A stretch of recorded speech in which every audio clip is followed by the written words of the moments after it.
Experience the world's most legendary racing events with iRacing. iRacing special events allow any member to compete in full-length multiplayer races based on some of the biggest events in motorsports all year round. Compete in virtual endurance races, such as the Daytona 24, Spa 24, and the Nürburgring 24 Hours. Take on some of the toughest races on the NASCAR schedule, such as the Daytona 500. We have events from disciplines all across the racing world, from the Indianapolis 500 to the Chili Bowl, from the Bathurst 1000 to the Crandon Championship. Our endurance special events utilize iRacing's team feature, where members can sign up and race together on their own team, swapping drivers throughout the race. Other events utilize iRacing Super Sessions, where you're not only racing against those on track, but against every driver taking part. And as every race progresses, watch and feel the track change with progressive time of day, dynamic weather and rain, and dynamic track debris and surface changes. Take on your favorite discipline or try a brand new racing challenge with our biggest races of the year, the iRacing Special Events. Learn more at iracing.com/special-events.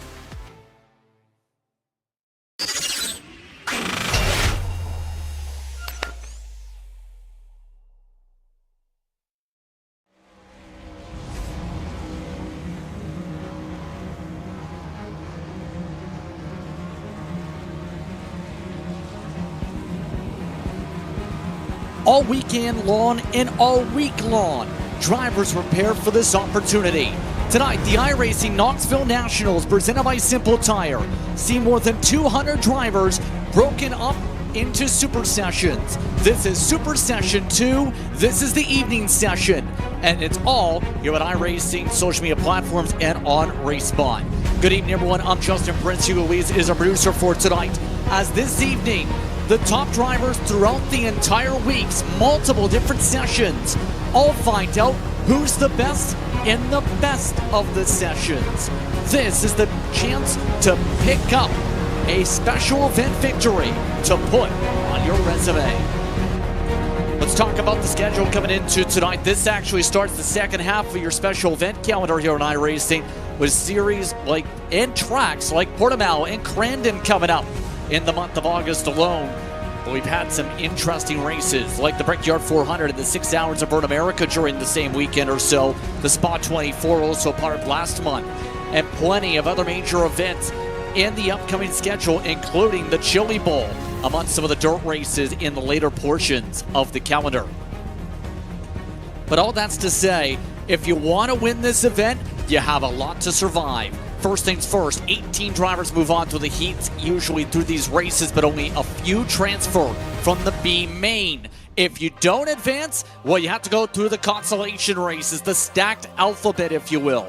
If you're at the back, you go to the E main, then the D main, then the C, then the B, all the way to make it to the A main later on today for the 35 laps distance here today. And remember, it's going to be important to make sure you're not involved in trouble when the cautions, if you have any, well, remember, caution laps do not count once we get that portion of the event.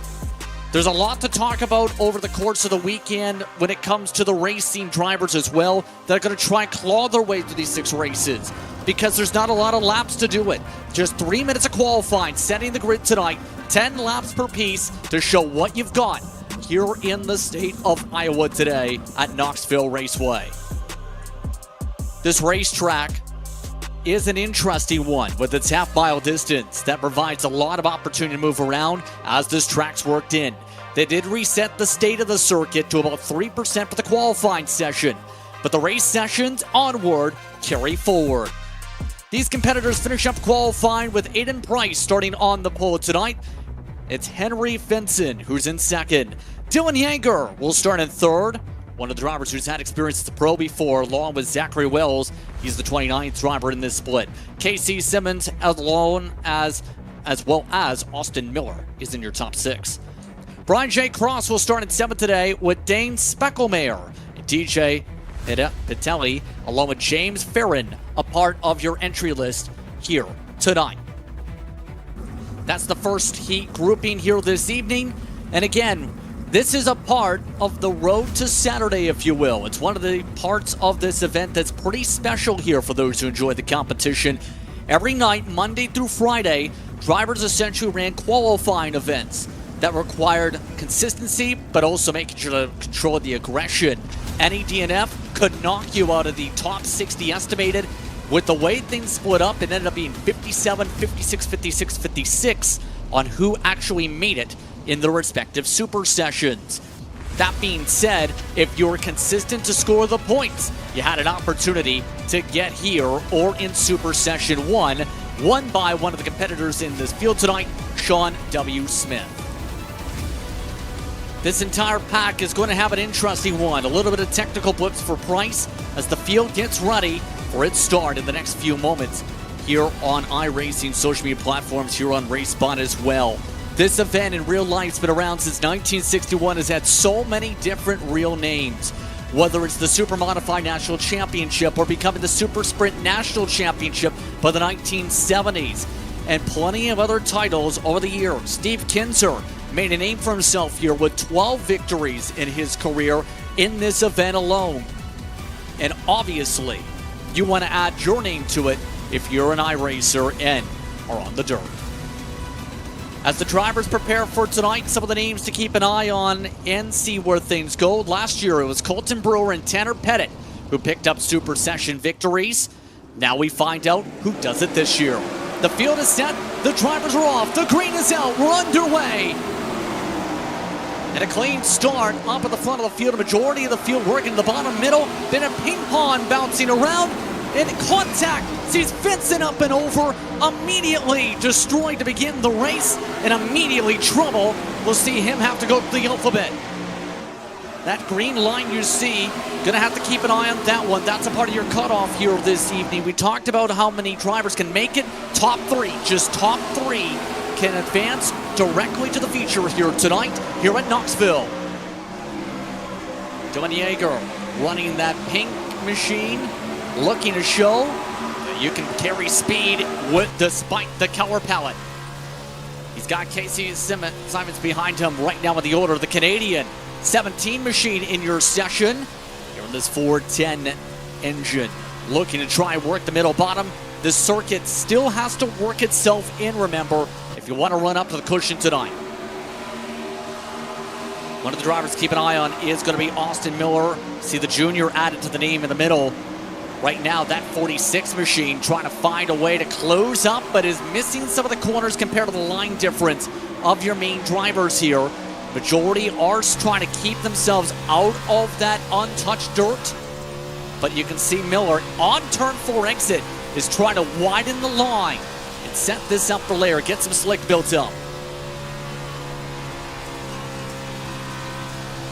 Obviously, this race goes by quick. We're already coming up to 3 laps to go. Price has led the whole way with no issues up at the point. So far, Gab Simons is held on by a decent margin in the order. Right now running 14.7s. Those times are going to change and fluctuate as we get more and more worked in and as we go under the night conditions here on RaceSpot. Down to the final lap coming up this time by. No mistakes for anyone up at the front, so it's looking comfortable if you're a Price. He's controlling the field. Down to the final lap is one of Tanner Pettit's teammates on the platform, and he's been looking steady. The Pizza Man, in terms of the paint scheme at least, looking to deliver a win. He does. Race 1's his direction. Dylan Yeager and Casey Simons move on as they're the 3 above the cut line. Below it is Austin Miller Jr., Brian Cross, Dane Speckelmeyer, as well as DJ Patetti, Farron, Wells, Fenson were the 10. Fenson, as mentioned, was a part of the crash, so he finished well down the order. And obviously, we're going to have plenty of these types of races that are going to go by pretty swiftly. These races back to back to back to back onward. Marshall Whitlow will start on the pole tonight. Chase Townsend in second for split number 2, heat number 2, if you will. Sean Smith, we mentioned him winning earlier today, will start alongside J.D. Brown. Brown, again, one of the pros in the past. J.P. Schweidler will start in the top 5. Aiden Schramm in 6th. Braden Donaldson will look to start 7th tonight, usually drives the ovals. Kane Hoy is in 8th. Rob Aton will start in 9th, and in the top 10 is the Ukrainian Ethan Doperdang. They'll start at the tail.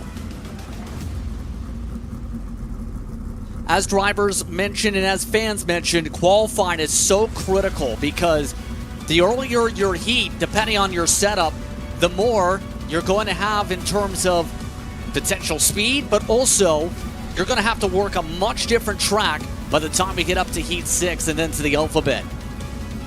A lot of these competitors are going to have to make sure their setups are truly adjusted here tonight from top to bottom. Drivers roll their way off the line here and prepare themselves for a second heat. Again, no single racing line. We should see drivers move up to potentially where the pace truck is. You can see some of that line actually shuffling as drivers maneuver in that dirt, make it a bit more slicker, if you will. The rubber buildup where the top cushion eventually will come faster, as we touched upon. Drivers will have to search if they prefer to run around the brim of the racetrack at the bottom or up on the top later on this evening. So the entire field getting itself worked in, and a couple drivers trying to extend some more tire marks, at least up the racetrack. In terms of the preparation marks here, so far so clean. Again, we mentioned this event using the 410 sprint car. That's the most powerful open wheel, dirt car on iRacing. It's purpose-built. It's a short track weapon, as someone described. 900 plus horsepower, no aids. It's important to make sure as a driver you have some good heads up, because all you have essentially is your massive flat wing for the top for downforce in this machine. You can also get some wheel spin if you hit this throttle too hard or you make a mistake through the turns.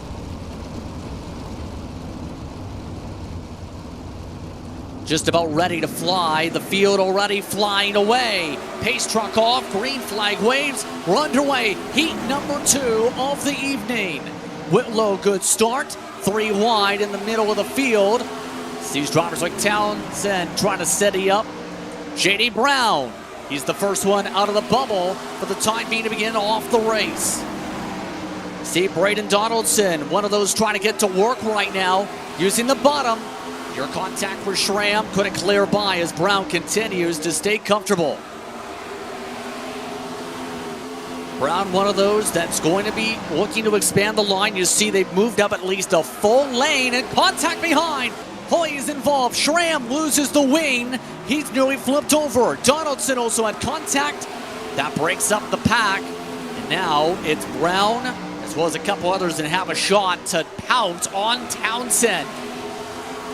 Whitlow, by the way. Oh, there was a driver in the middle of the racetrack. They just hit it. The 23 just made contact with Sean Smith. This morning's Super Session winner involved in contact and were under caution. So Ethan Doperdang had some issues and was stopped in the racetrack. And there are a few people not happy with that competitor. That has already seen Sean Smith have to potentially go to the full length of the alphabet as a result of the contact.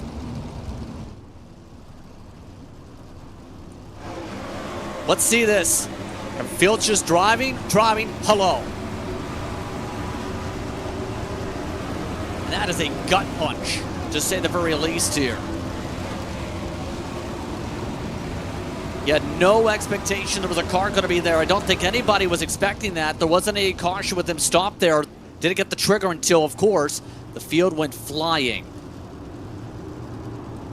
7 cars are now remaining after the contact, by the way.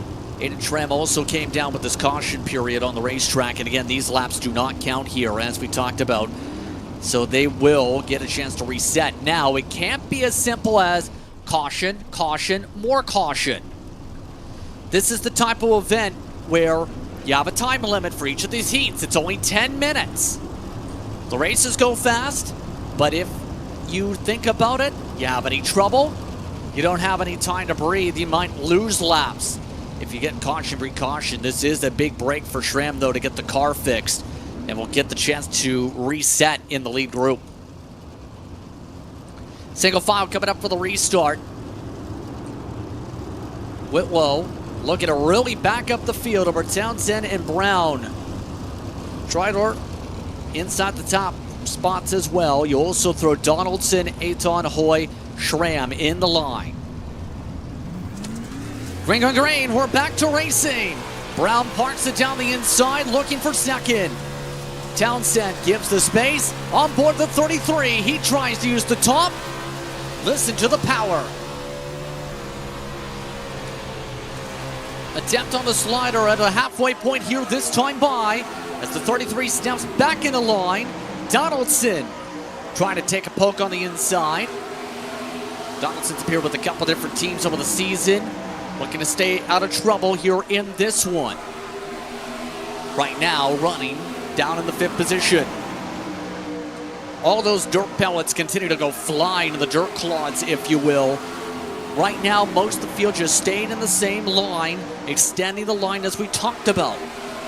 Whitlow controlling things. Townsend continuing to slide up. J.D. Brown getting a little bit tight. Nobody able to get a slider yet. Coming to 2 laps to go. Schroeder get a chance to go for an attempt. He scraped the wall by the flag stand. Diamond line by Brown, trying to find something different. Coming up to 1 to go. Here comes the 33. Cuts to the outside. Cut back down for Brown. Back to single file for the front straightaway. Final time around. Schroeder trying to hug his way up towards the cushion. Brown now defends the top, forces the cut. Side by side for the bubble for a moment, but it's still Whitlow, Townsend, and Brown up in the top 3 of the checkered. They're the ones that advance. 33, as he takes the frustration to the Armco barrier, is going to be on the outside. Looking in, Schroeder, Donaldson, Aton, Hoy, Schramm were the ones who finished.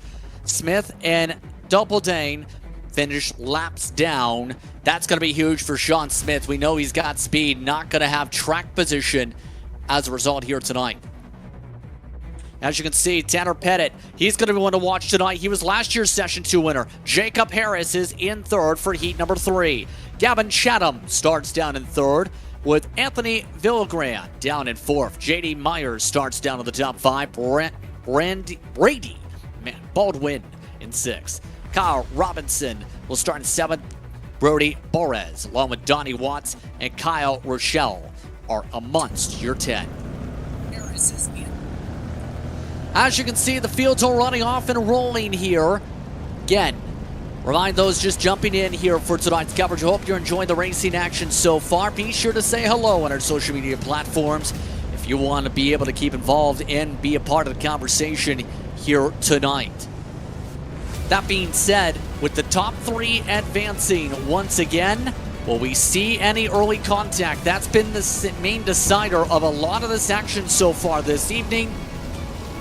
Seems as though, at least with the start of this run, for this track state, it's hard to pick up attempts to pass. It's been challenging so far to set up the opportunities, but hey, this track, with its corners being long and sweeping, bring a lot of intensity. There is the banking around here at Knoxville. This track is banked at 7 degrees. That's actually on the higher side for this type of racing. We've seen how some of the drivers have been able to utilize that a little bit to get power on the exits.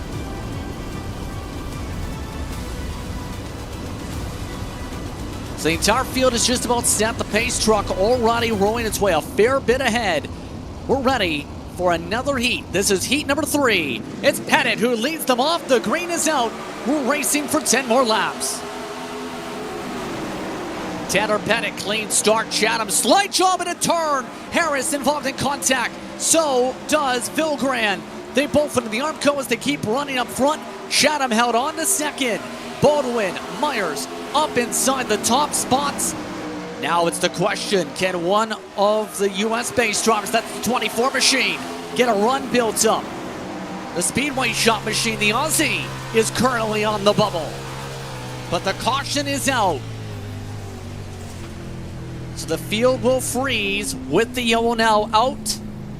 And now they'll catch up to the pace truck as a result of all that contact. Looks like it may have been a part with Villagran. No, it was Kyle Rochelle, actually, possibly, because that was an air driver that ended up towing into the lane, and can confirm back in the order on that opening lap along with the air contact. He had been upside down on the racetrack. So 2 different incidents popped up in the span of a couple seconds there to put us immediately under the yellow.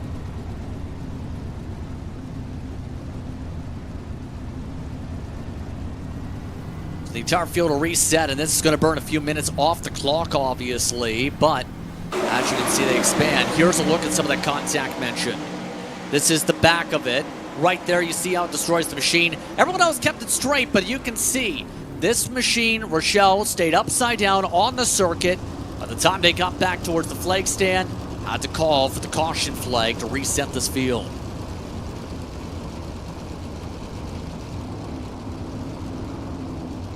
A few drivers did send some profiles entering tonight, including Pettit.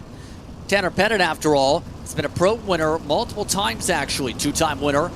His team won a championship that he ran in and was a part of a tournament round back for Tanner Pettit Racing last season. He's also an outlaw karter, which means he runs essentially with some of the dirt karts down in Northern California. Pettit, can he get himself back-to-back Knoxville Nationals wins for this Super Session time slot? We'll see. The field, though, is setting itself up for a restart sequence. The pace lights are already off. Get things set up after a couple laps in the books. Rochelle did come back on the racetrack, but with the destroyed top of wing, everyone else will diamond their way down the track. We're back to racing. Pettit leading the charge, Chatham, along with Baldwin and everyone else. Now look at how much the groove is expanding. There's a bit more flexibility. Almost up to the cushion, in fact. With how much they've extended it, with the track just about at the point where lights will turn on. It's getting so dark. Just past 8 p.m. in session time here at the moment. Baldwin has Myers still providing pressure. JD still hounding the rear end. Couldn't get there. Halfway this time by in heat number 3. 24 cuts down to the diamond line. Avoids the slick. It's pretty tacky, actually. In terms of line, you have to look for the shiny stuff. If you look around, there's a little bit of slick at the bottom, of at least a lane or a half a lane up in the berm. More so in 3 and 4, but much of the field has elected not to do that so far and use that to rotate. They've been electing it just right up at the cushion. The higher they go, it seems, the more they prefer to go. Looking on board, look at how much you have to work the wheel. You're never really fully straight except for a couple moments. 2-3 seconds, then you have to be right on the wheel. Here they come to the traffic. Rochelle stays down to the bottom. And it's also not just about that wheel, it's about the throttle inputs. You have to be near precise on it, as well as how much throttle input. You turn too much with the throttle, you can destroy the machine. As we come up to 1 to go, no major changes since the restart at all for your top 3 transfer spots. Pettit controlling the field at the white flag. Chatham, the highest out of anybody. Groove lies in 1 and 2. Tanner Pettit in command, keeping command. Coming up to the checkered flag, it's Pettit who gets this heat. It's the 3rd of the night, and it goes to last year's winner. Chatham also advancing with Brady Baldwin. Myers, first one out with Kyle Robinson. Donnie Watts, Jacob Harris did finish in 7th, and Borres down in 8th. Rochelle and Vilgran were the drivers involved in incidents that fell laps down. But the show continues. It's Gunnar Harris looking to be the lead gunner up in the front of the field with Chase Stort next to him. It's Spencer Putney in 3rd with Aiden Stoll in the 4th spot. Aiden Sneed is in 5th with Matty Arnold, a fan favorite, it appears, up there. Willie Cuddy in 7th, Travis Dutton in 8th, and Patrick Spangler will be a part of the 9 drivers in this group. So the field will take the chance to set up yet again. So far, we've locked in 9 names. We're about halfway through when it comes to our heat action so far. Big difference, you can already tell, just between one heat. How much this track has seen the line expand now that the track state has increased. Originally, there were tire marks being left by that pace truck around where it's running, but not anymore. The front and back straightaway near full lines expanded. There's also some slicks starting to form up towards the higher line in turn 3 entry. That's going to help rotate some of these cars as they set up for the corner. Better yet, might provide a little bit more options after some have not elected to approach that at the bottom of the track so far. The entire field will get itself into deep breath mode as from here on out, 9 drivers apiece with the field count here in this group. So the entire field is just about prepared to find out who gets the edge. Can somebody develop a pass? The physicality on lap 1 has been one of the main passing decider points here so far tonight. Now, with the pace truck off, the field can go when it's ready. It is. Green, green, green. Harris is off and away. Look at Putney going for second. Putney passing by Stewart. Stewart on the crossover, though. Looking to attack to the inside. Back and forth they go for second. Stoll watching, trying to make it 3 wide. Will take a look to the bottom. Instead goes back up top. Doesn't like the angle, resets. Getting ourselves ready to go once again to see where the passes come from. Matty Arnold is in the conversation. Just 5 are in the main group. 6 on back has become its own gaggle of machines. Arnold watches as Stoll on the inside. Got the diamond to work. Now uses the slick for the middle of the track. Spanning the groove with the rear tires yet again. Again, different sizes, front to the rears. Already, look at that up the track. Gunnar Harris went up to the cushion and then some. Nearly slammed the wall down. 21 in session is the only driver really experimenting that high up on the circuit. Now Stoll is, at least for entry. Aiden Stoll takes a look inside. Doesn't get towards the inside of drivers, though. That Majula C machine. One of those drivers who now gets contact for third, gone physical. Chase Stewart held on to it. Now the look again, past halfway.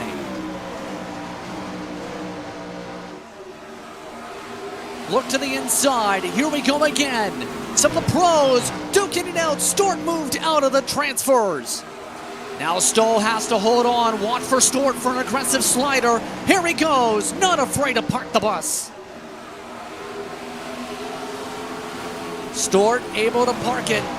One of those competing in the 2025-26 championship race is a part of that format. And contact again. Stoll now moves Stewart out of the way. Here comes Arnold. 2 to go as Arnold hits the berm. Slammed to the wall for Stewart. He is destroyed. Arnold, he's got contact as well. Everybody getting physical for the bubble spot in Heat 4. Harris and Putney can drive themselves to the checker from here. We're at 1 to go. Arnold, slider inside. Not enough momentum though. What a boost for Aiden up on the top. He charges hard. Hardest up at the top most anyone's done. It's Harris, Putney, and Stoll who move on to the top 3. Arnold's the first one out. And as a shower of sparks go out at the back of the order, it's Harris, Putney, Stoll in the field for the A-Main Direct. Arnold, Sneed, Cuddy, Dutton, Spangler, and Stewart all on the outside looking in. That got wild pretty quickly, but we still have a couple more heats to go. Our next heat is sorted. It's the German, Ross Kaiser, who's up at the front of the field with Mike Snyder in second. Caden Berry will start in row 2 with Bradley Cox in the top 4. Colton Brewer, he was the Session 1 winner last year. He's next to Damon McDonald in the order. 3 more are in this list. Brock Wilson, Gordon Snept, should say, and Easton Zent are a part of the drivers in this field. Of course, plenty of drivers got opportunities with the way the qualified format worked for the previous World of Outlaws Pro Series powered by iRacing. get a chance to at least get some pro exposure, or at least in the qualifying ranks. Last season, 116 drivers scored some type of points during that series, whether it's Segment 1 with the sprint car or Segment 2 with the super late model. And a lot of those names have made their way into the field tonight, as you would expect, with a chance to showcase you can be the best out of everybody when it comes to this style of racing. Kaiser is going to try and make sure there's no issues off the rip, obviously.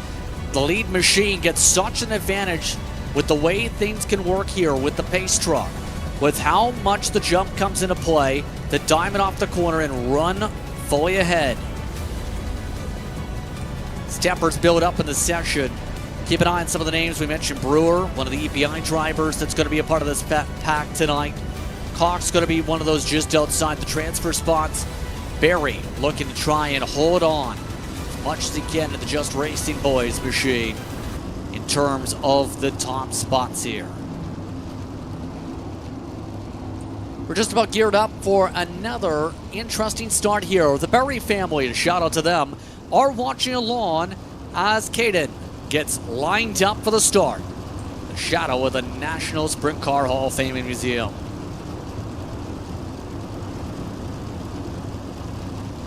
They're a little bit closer to the pace truck this time compared to the previous group. They're not back by about 7 truck lengths as before. This time, though, still about the same spot they dropped down. We're back to racing. 10 more laps on the board. Snyder on the top, and not a great start for Barry. He loses the transfer immediately. Cox made the pass. Here comes the move for Brewer as well. They're now all the way to the wall, up to the cushion. Brewer nearly got hooked. Held on to it with contact from Brock Wilson. Cox, though, is one of the fastest drivers on the track right now. See him just up the road, just took second. Right now, if you are Brewer, if you are Barry, you need to find a way to get to Snyder now, who didn't get a good exit off of 2. He's under attack. Here comes Barry. Barry able to make the pass.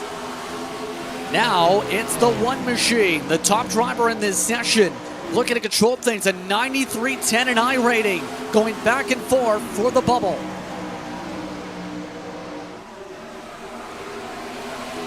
Right now, Barry looking to see if the gap can grow. You can see Brewer. It's a little bit faster, though. Got the diamond. This track's really worked into a point where some of the passes, I think, are starting to develop. There it is for fourth for Brewer. Back and forth, halfway through already. Sliders going on. You see the 3.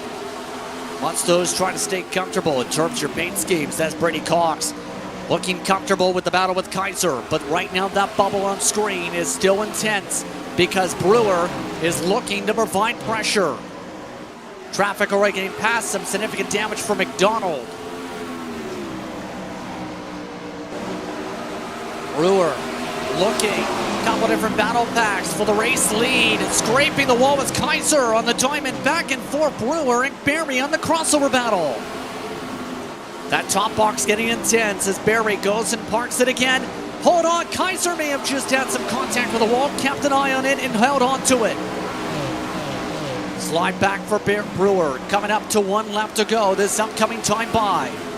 Barry up top, Brewer on the inside, up in the top box. Back and forth still with Kaiser, preferring to hold on to the cushion. Cox led at the line, final time around in the heat. Transfer up for grabs, race win up for grabs. Who gets some good starting position? Kaiser sent it to the wall. Here comes Cox, who gets himself the win. Barry gets the transfer in the top. Some intense battling that sees our most intense race yet. Cox, Kaiser, and Barry all advance. It's about a 1/10.5 difference between Barry and Brewer. Snyder, Snaft, Zent, Wilson, McDonald, all have to go to the Alpha.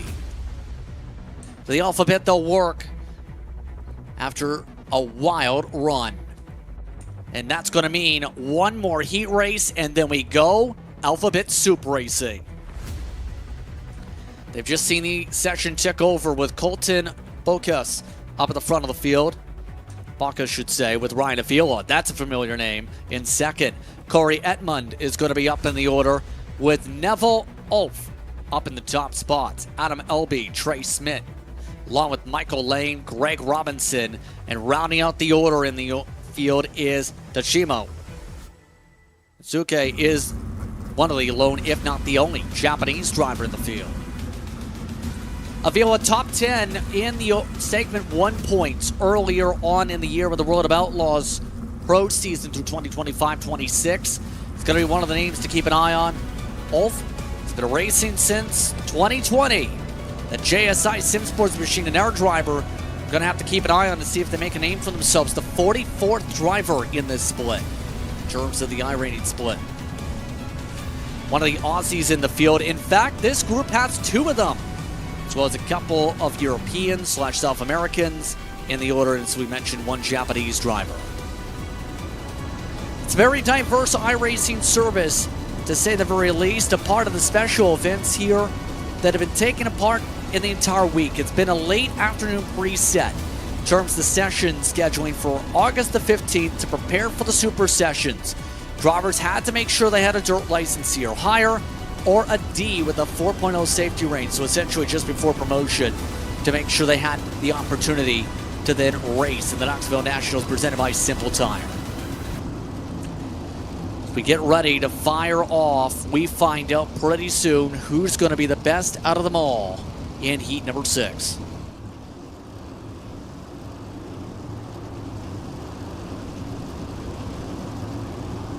Cohen, Bacchus looking to control the pack. He's one of the drivers under the Right Go banner who also races a fair bit of dirt. He'll look to sling some dirt here in this one. Green, green, green. We're underway. And already look at the battle for the transfer. Edmund, LB, amongst those going after it. Also as Neville tries to go to the rear end. Trying to go middle, but here comes LB's slider. One of the old-time veterans trying to get something to go here.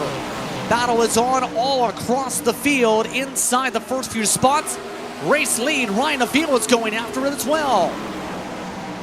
Slight job battle at the front, slight job battle for 4th/3rd, I guess you can still say. But Edmund seems to be in control. It says make a difference on that hashtag on the front of the machine, depending on your look on paint schemes. He's looking to make a cut to the inside, back and forth for 3rd. Schmidt cuts back, looks to go to the rear. Now looks for the slider through the slick. That's really worked itself in. Really shining now with the lights bright. Edmund try to park middle. Smith moved down, leaned on him. 47 to the wall. It's Edmund up in the fence. Straightens it out, but has destroyed the Nerf bar a little bit on the front end. That has now seen Smith control the bubble with the contact, but don't count out LB. LB looking for a setup here. The Alpha Industries machine. All of them stay up at the top this time. Edmonds made his way down to pit road, already past halfway. That's how quick the runs go. You see the troubles there for Lane. Lane will have to work his way. The leaders are going to have to be careful. Lane's against the wall. Leaders are coming up to it. I believe there may have been a reset as everyone else is able to zip on through. Can't confirm. Lane is off the track with less than 2 to go. Vila still holding on. Bacchus up in front. Smith on the bubble. 2 laps to go. LB. He's been staying up with the cushion. Is that a setup, or is he just waiting to figure out there's going to be a mistake? Final time around in heat number 6 before the alphabet. Close on for Smith. Closed up to the rear end. LB trying something. Is that going to work low side? They all went middle to defend. Ryan Avila runs away with the win over Bacchus. Smith in the top 3. LB, Robinson amongst those out. Ulf, Yavdashima also part of those who took the checkered.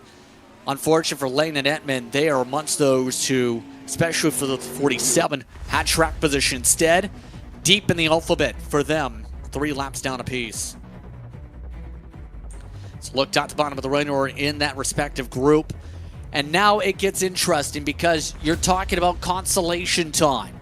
How things work, it's going to be simple. The E-Main, going to be only 10 laps coming up here. And as we transition, these are the names that are going to try to advance. Top 4 go to the D-Main.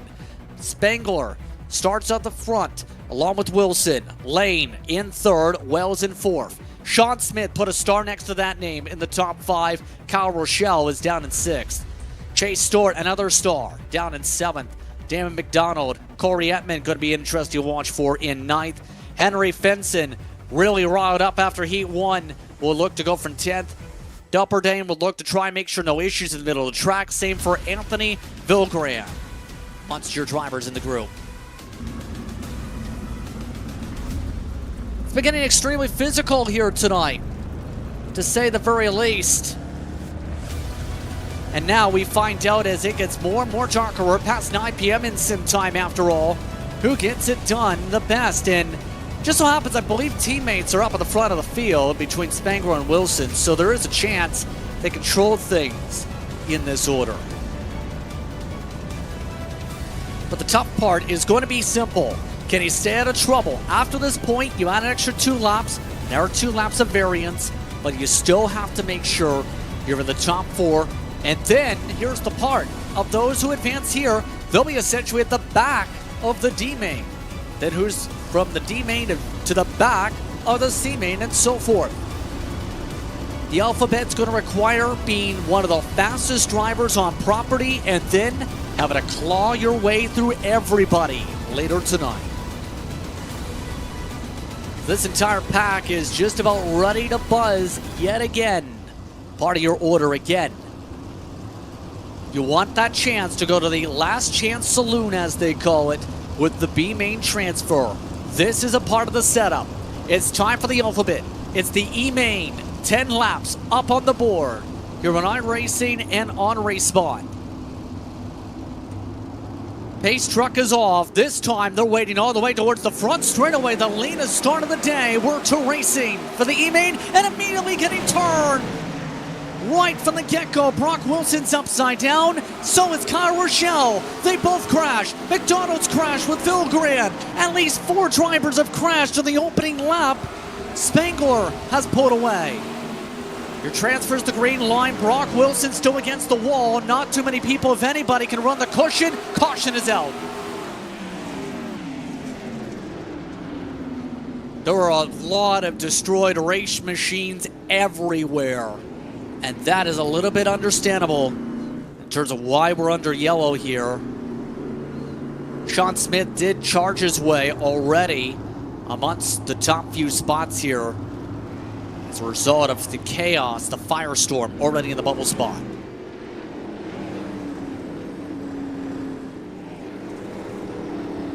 "22 starters, remember that's the number for later on tonight.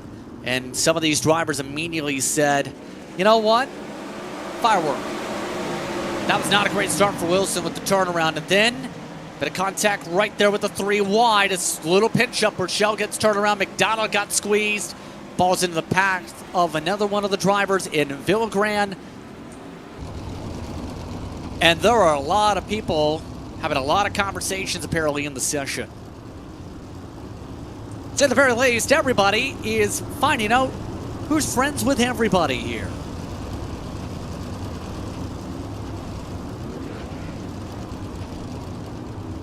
The entire pack, as they take a breath, is going to be looking to try and see where the fire-off goes this time. Right? Already out of the 11 or so in this group are already down to about 8, maybe 7, I should say, running on the circuit.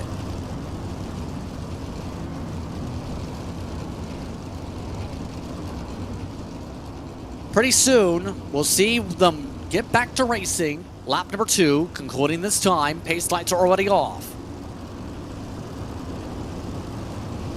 The entire field making acquaintances with one another so far here tonight. Let's find out how many people make acquaintances this time. been a bit more difficult to set up passes from the single file restart, but Spangler seems to want to wait until that pace truck is fully off. He does this time. Back underway, bit of a bobble for Wells. Look at Smith, he's under attack immediately by Stewart. They leaned on each other. A little bit physical for the bubble. That green line is where that cut line, remember, is, for those who just tune in. Stewart is in the wall. Stewart hit the wall, pushed to the back of the order, still driving. Believe with some contact maybe, or a correction with the send from Edmund. There's a little bit of breathing room coming up towards near the midway point this upcoming time by for Smith. Everybody works up at the top of the floorboards, up along the baseboards, if you will, with the cushion. Rim riding up top, Spangler staying comfortable. Smith not really pushing the issue, now will for some insurance for third. Lane kept the pressure up. He's one of the lowest drivers in iRacing in this field in the 2800s. But here's the thing, if you have a fast car, you can win it as long as you're able to survive. Lane is all over the track, by the way, you've seen, with some contact with the barrier. Smith, now with that, will get the chance to clear and will. Chase Stewart out of the race. We're down officially to 7 on track. Sent back to the inside for Lane, but watch for Edmund. He's coming into it, coming to 2 to go. That 47 right to the rear.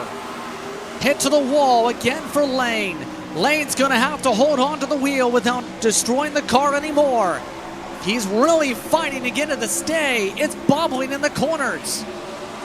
Edmund sends it. Edmund is up to the transfer with a lap to go. Here comes Vincent out of nowhere. Vincent slider, side by side. It's 3 wide. Contact below. Lane to the air. Edmund crashes right into the path of the transfer spots behind. It's Spangler, Wells, Smith, and Villagran was scored ahead for a moment, but it is Vincent. As things sort out, it was Villagran who got decimated right behind Vincent. Look at that, and they're immediately going to have to be ready. It's Spangler, Wells, Smith, Vincent who advance. It ends up being 2 seconds with Villagran destroyed. Edmund, Lane, along with Stewart, Rochelle, Wilson, a part of the top 10. McDonald also did not finish. So look at the order here in this group as these drivers had some fireworks and then some. Here's a look at how they'll sort in the next group. They are led by DJ Petiti with Kane Hoy, Jacob Harris, and Travis Dutton up there. Then it's Easton Zent. You have Tashima also going to be up in the order. James Farron in 7th, Aiden Schramm in 8th, Boris, and then your drivers from the last part of the alphabet. That includes Spangler, that includes Wells, that includes Smith.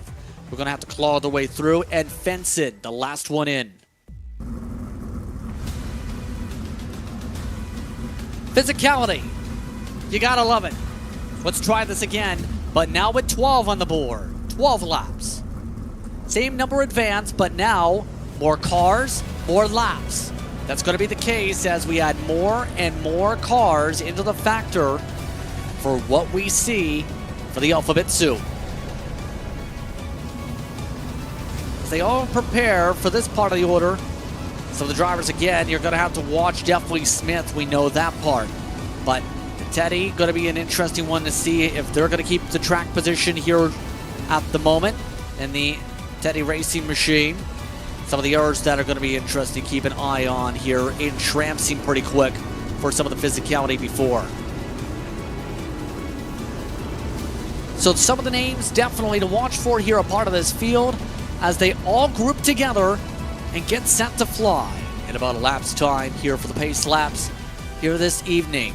Remember, the key skill, managing that right rear tire, is going to be interesting with the corner entry angle, and we've seen how critical it's been to time it up. A few drivers, as their setup's gone away, as this track has gone more and more higher on the track state, it's gotten harder and harder to hold on. It's been like riding a Bronco for a couple of these machines. Just imagine what's going to happen by the time we get to the 35 lapper. We're so far about an hour into the action so far here tonight as we prepare for the group again. Top line start. Teddy off and away. This is an official session. Drivers taking the choice there to do that. Harris immediately on the attack. Well, Zent will have to dodge cars. That was a flip once again for second in the order. Hoy is upside down. The field getting checked up and slamming with 3 wide. Tashimo still squeezing the way through. Spangler has gone from the back already to just outside the transfer. More trouble and more contact. Spangler's around and the caution is already out. And this was getting ugly. It's Boris down the racetrack that's a part of the issue, it looks like this time, for the caution trigger.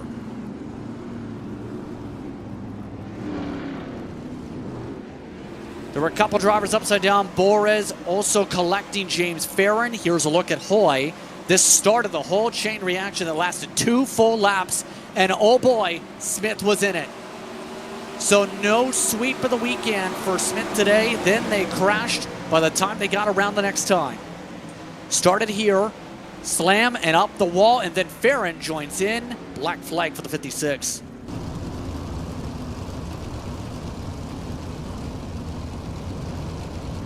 So that already collects 4 or 5 drivers, including a couple contenders there.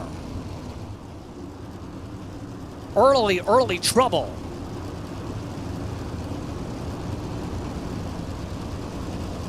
Now it's going to be an issue for a couple of the drivers from here on if they're going to be able to survive from this point forward without physical. It's got it. Up front, the light's about to turn off the pace truck. DJ Patetti up at the front of the field. Harris, Zent, Schramm are the drivers in the transfers for now as we gear up for the restart.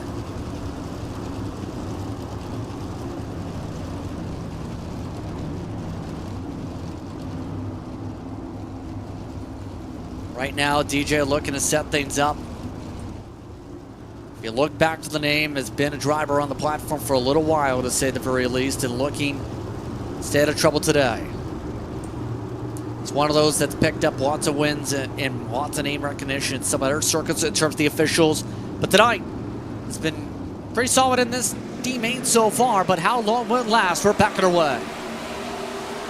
Lap 2 now complete. They'll move up to the top groove. They have 12 minutes on the clock if necessary. Zachary Wells got a black flag this time. He was one of those passing on the inside. That's going to be a problem for him. Everyone else staying up the cushion. Here comes the Japanese driver, the 31 on the inside. The Chima looking to fly, gets back in line, hits the wall. A couple of our drivers like Fenson. How about Fenson? He's been clawing his way through both orders so far. He's going to have to get by pretty quick out of this battle for the 5th spot if he wants a lot of runway to get the Schramm. Wells believes still amongst those yet to serve a penalty, might get a disqualification in a moment. Fenson on the cushion. Get a chance to clear down the back straightaway. Looks like the answer is yes, he will. It's Fenson to 5th. Halfway this time.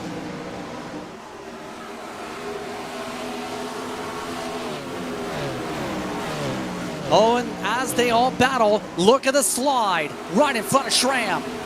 Fenson able to rip it away. He's a driver that's got an experience here in some of the racing events at this facility this week. He's looking to make sure he holds on to 4th. Coming to 4 laps to go.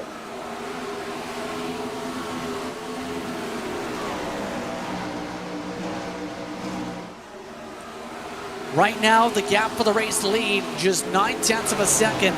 Still a fair bit, though, for Jacob Harris. Zent and Patetti looking like they're pretty steady. Schramm's not been able to make any inroads. Time-wise, remember we talked about they're in 15.7s earlier? They're running as low as the 16.9, some of the drivers. Fenson looking to find more track position for later, parks it for second. Fenson again, lines up, cuts underneath, trouble in the back. Is that going to be a caution? Possibly. The pace truck is out. Yes, it is. That is Tashima, who went up in the air. He was running in the battle for 5th. with Schramm, and it didn't end well. Black flag 31. And the Japanese driver got a little bit close for comfort down the straightaway. You'll see right here. Bang, bang, climbs the wall. Just couldn't stop it from bouncing before the wing got sheared off by the catch fence.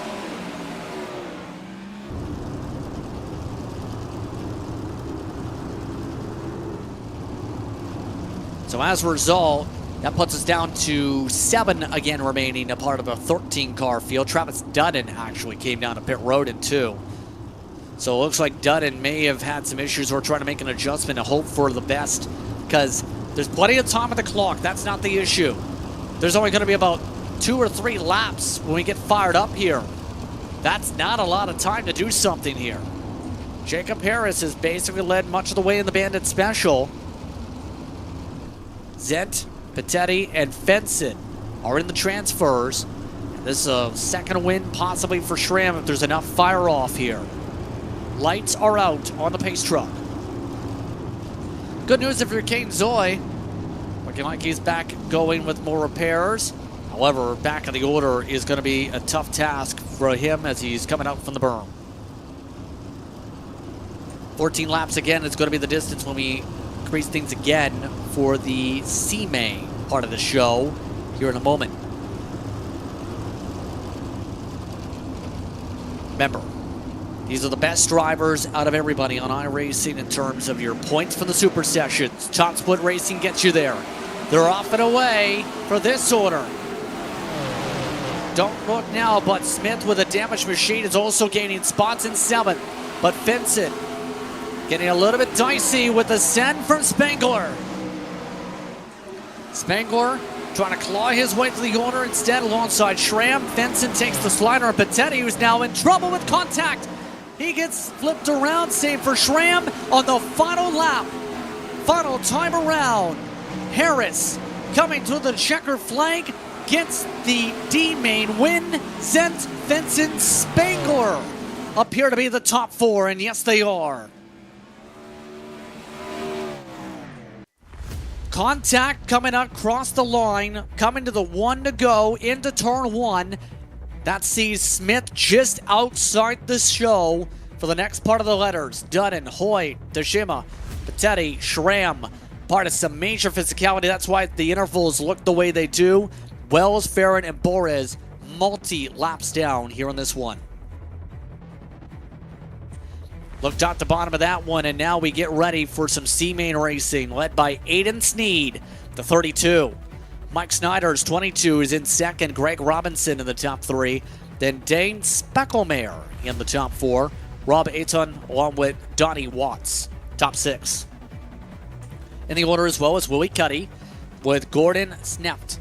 You have Ulf.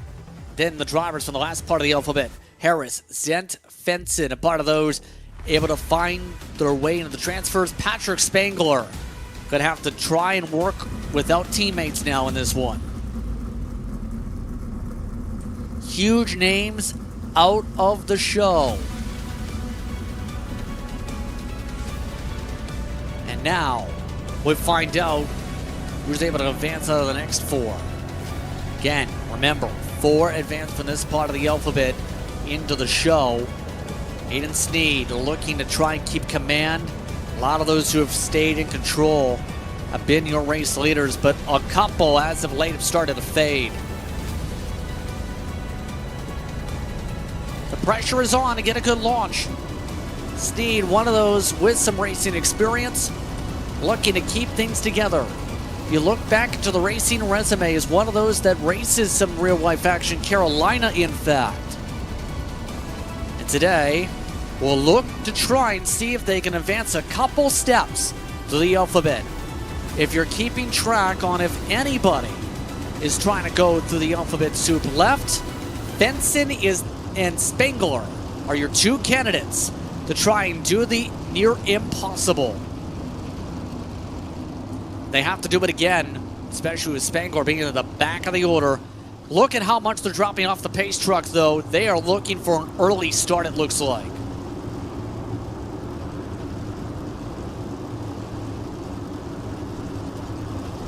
Here we go. Pace truck looking to drop off. Sneed takes the cut across the slick. Off and away we go. Snyder not as great of a launch. The field rumbles for 14 laps. Don works his way up and contact already. Speckelmeyer hits the wall and loses the wing. He collects Easton Sent. Also collecting Jacob Harris a little bit. And now as the field takes the caution, Gordon Snap brings it out. He goes upside down, car 51. And that was a quick yellow flag. They'll immediately see us have to restart with 13 to go. All started with that back straightaway Fiesta. Zen is very lucky. I think they avoided significant damage, but Dane Speckelmeyer in particular was the spark plug. Snapped, got by it, and it got bad there. Squeeze up on the wall, flipped upside down, and of course, as their drivers pass on by, that's what triggers it for the Pink Panther.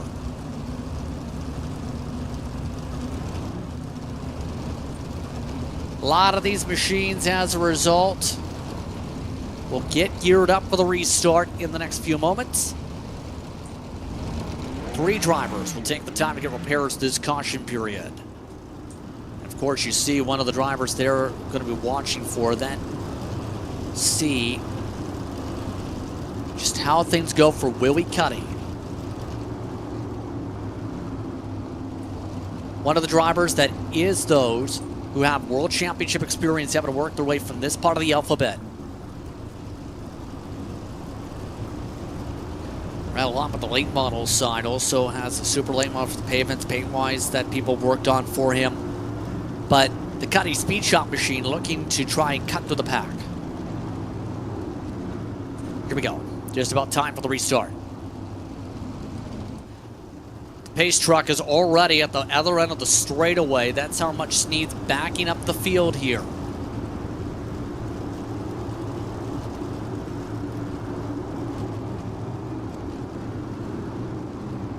Much of the track getting slickened up for those who have kept an eye on that one. Going to provide a lot more for the rotation. Look at how much it's built up on exit. We're back underway. Lap number 2 rolling. Donnie Watts amongst those battling. Willie Cuddy also trying to go.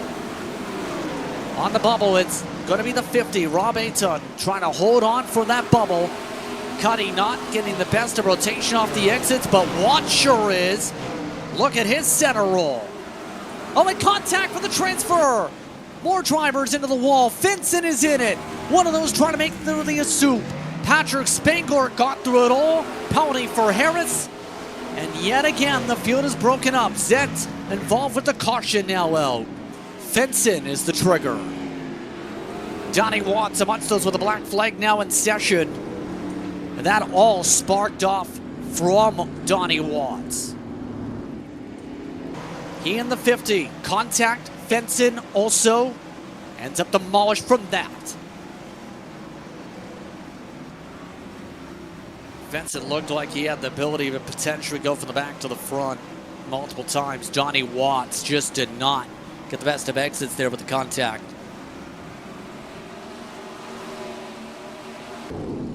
Physicality really expanding here.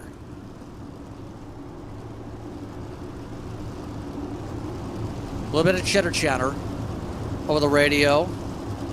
The 50's very lucky. Still holding on to the top 4 from the contact, it looks like. And Rob, surely, though, is going to be a bit wounded. There is some front damage that's going to have to be held on to here. You still see how things look for some of the errors like Greg Robinson. Elected to go with everyone's favorite color, primer gray, for your machine tonight. For those ask, well, that's just with the stamp number. It's with both.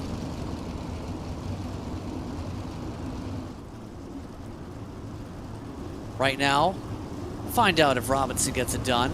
So now one of those that's ran official races, a part of the tour.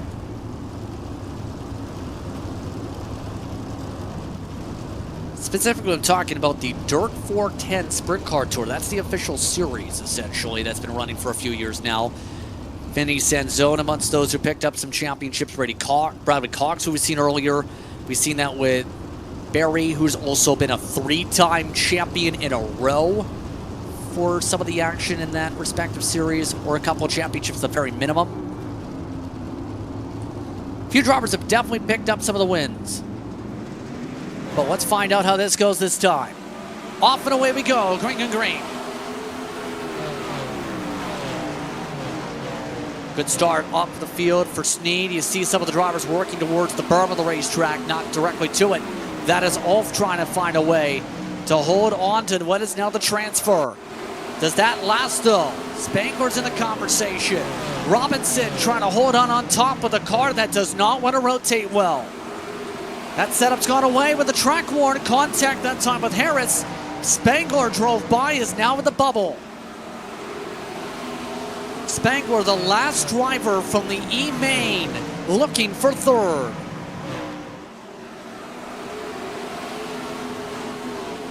Spangler looks like that machine is really good at this track stay right now. The setup's done right. What he's done in terms of to adapt to it with the driver is done well. And that's why he's doing such a good job, it seems. But Willie Cuddy, coming up to start lap 9, is ready to try and get some speed, looking like he's finding some cuts here.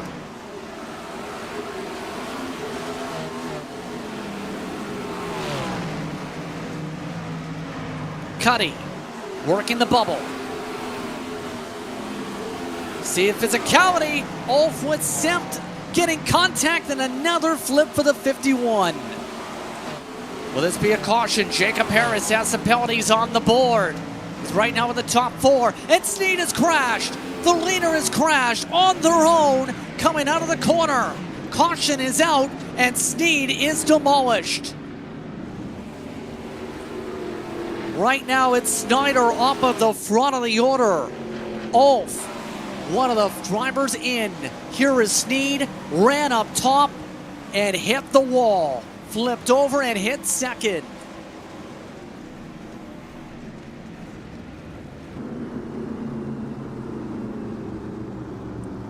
What a busy night, and now with multiple different drivers added to the collection of damage, Patrick Spangler has to pit. He was just in the conversation for the transfers too, and now he has to get the wing fixed. And here's the thing, I know one person asked, hey, is there a faster pair? No, there is not. It's not like what we see for some events. This race, you do have to get the damage manually repaired, and Spangler is going to have to make sure he gets it done pretty quick, as they are still going to pace around for another lap. As things look, by the way, it's Snyder up at the front of the field, it's Harris, it's Cuddy, it's Ulf now in the top 4 spots. The JSI machine, all of a sudden, is on the bubble.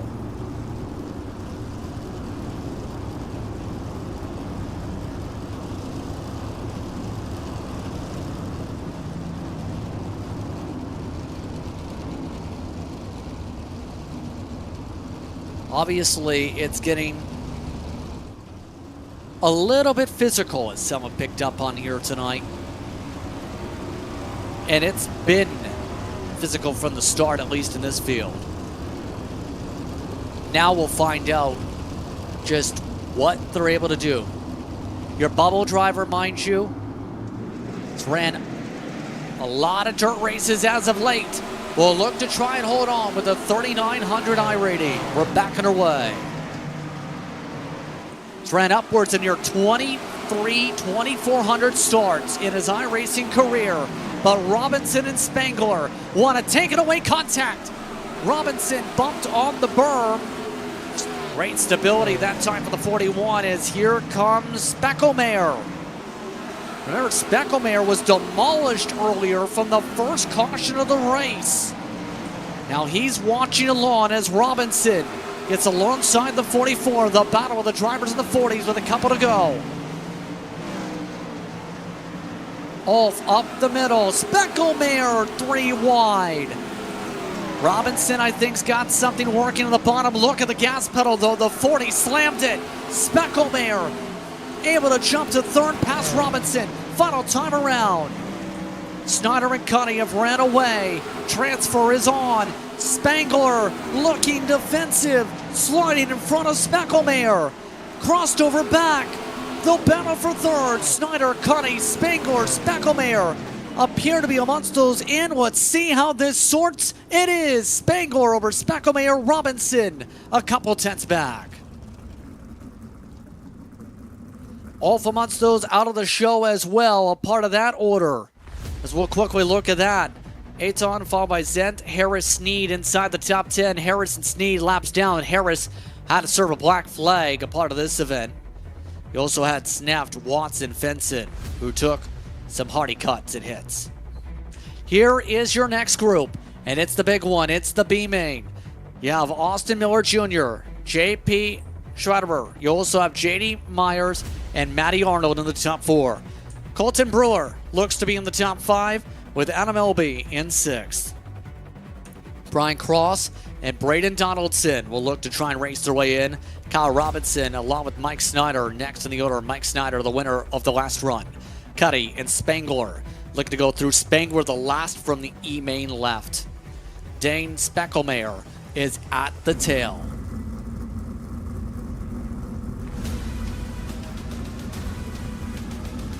The field is just about set to roll, with the track state having to be around the 100% mark just about at this point, if it's not near it. But right now, here's the thing. 16 laps. It's the last chance to make the show. This is the last chance salute. 4 spots to go to the A main and be a part of the 35-lap field. 22 starters. Cautions do not count, remember, in the A main also. And remember, it's the most dramatic race usually of the night, because you're talking about drivers just outside the bubble. Drivers that had a little bit of bad luck. A few drivers that had some phenomenal races, but didn't get the finishing efforts. And now, let's find out who is able to survive the pathway to get to your final and your main.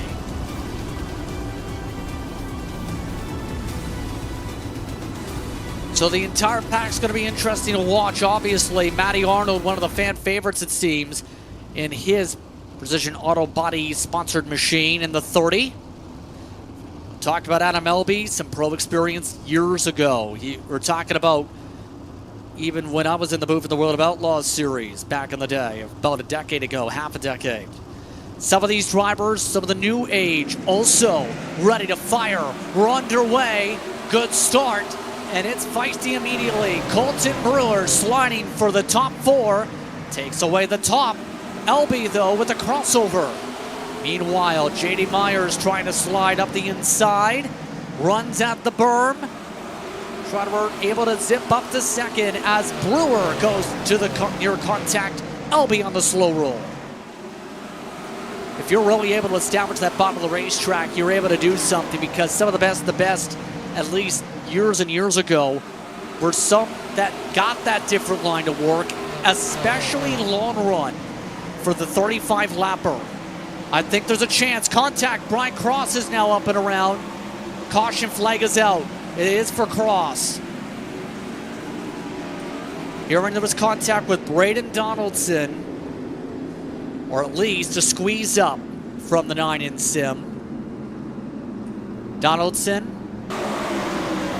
get pretty physical, get pretty aggressive. I think there was already contact developing with him in the wall in the first place, and obviously the wing decided to nearly take a ride for the sky. Brian J. Cross, I think, avoided any significant touches or contact for damage, though. And now we'll try and get this sorted for a restart. That only got us about 2 or 3 laps off the board so far. They'll pace around one more time for the setup. We mentioned Brewer is a previous session winner. Both sessions last year were broadcast on the broadcast network. He is up in the top positions for the transfer right now.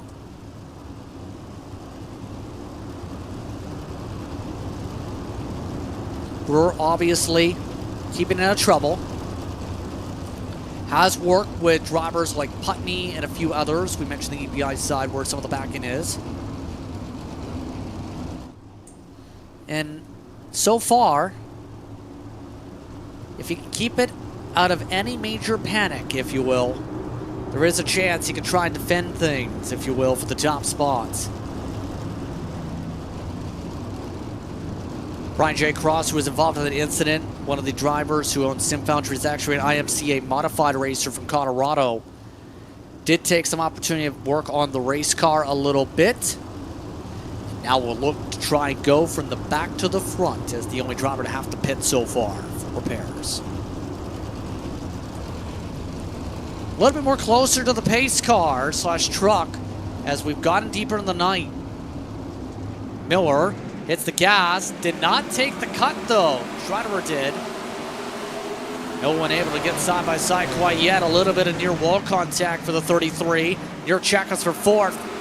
Adam Elby, the first one below the green line. Look at Elby, work that wheel. Tried the inside earlier, now tries the cushion. He'll try and cut his way, a lane down it looks like. Trying to go different contact wall. That's part of the risk with the cushion. That was Schreiderer who hit it and has lost the transfer. It's Elby now in the bubble. First one out of it, Braden Donaldson. Donaldson really digging up top, and look at Spangler. Leaned on the hitbox, trying to find a way to make his way from the back to the front again. Patrick Spangler has been impressing, I think, a few people here potentially tonight, or at least us in the broadcast, because it's so difficult to go from the back to the front 4 consecutive times. This is what we talked about for second, though, and why he's in a position to pounce. Got it too high in the cushion, hit the wall, kept out of contact, though. That is why the 33 is dropped to out. Schreiderer is done. Contact up top, Donaldson. Already past halfway.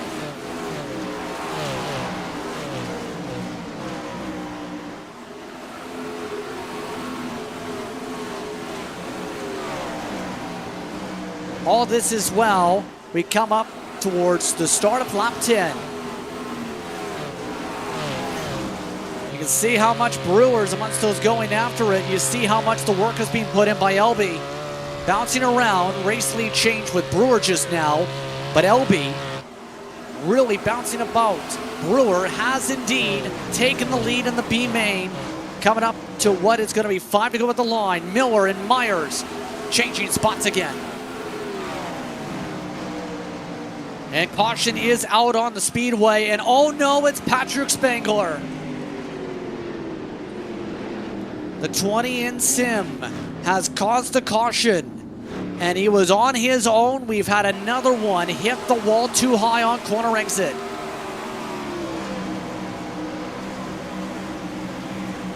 Right there, it digs, and into the wall.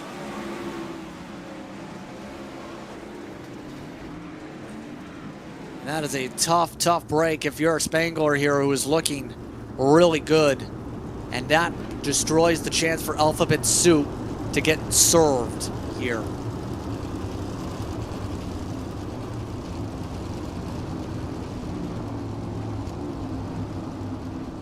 So the entire field will have to reset for a quick 5-lap, maybe 4-lap dash, I should say, give or take. Brewer, Miller, Myers, and Elby are all the drivers and the transfers for now. Braden Donaldson may have a shot if he can find something.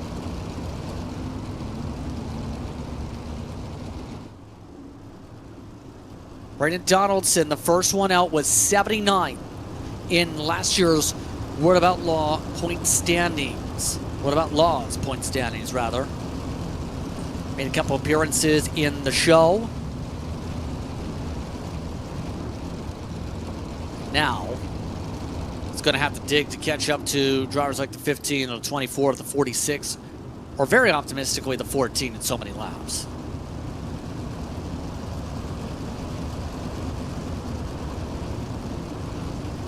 As some have said tonight, drivers are earning some hours into the sky. Let's find out who advances to the feature. We're underway again. Not a great start that time for Miller Jr. Here comes Myers, able to rip away a spot. Is that going to be a potential change coming up here for the bubble? Donaldson's close. Send back for Miller Jr. 4 to go.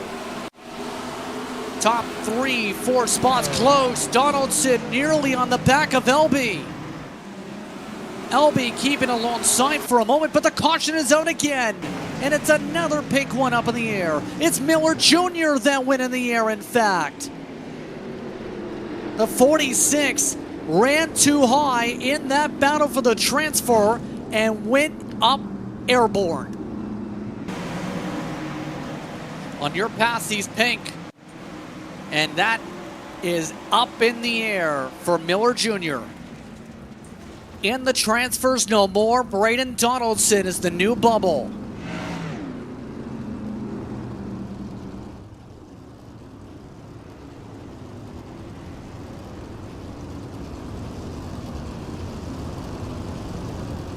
Time-wise, it's not going to be a concern for those wondering on that. By the time we get to the end, as long as we don't go caution, caution, caution, should get to the end of the race with the total laps in the time limit. But we're looking at a 3-lap dash here. It's not a guarantee Donaldson is going to be able to hold on because Mike Snyder is also now in the mix. One of the droppers from the C-Main looking to do something.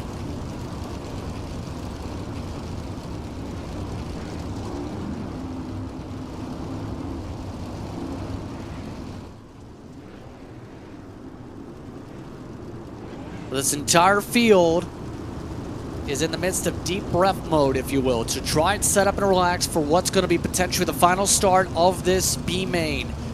The Last Chance Saloon is about to call last call. When we get to the line, that call will ring to everybody with what's expected to be a wild end to this race. Bright side, if you're Patrick Spangler, you get to finish. He's back on the racetrack after 3.5 minutes of damage repair, combined in the past few cautions at least. Spent the last 43 seconds on repairs, but the field is off and away. 3 laps to the side and give or take here. Brewer, Myers, Elby, Donaldson off and away. Snyder needs a massive lunge and then some to get there for the transfer. That 22 not making up any ground to start. 2 laps to go at the stripe.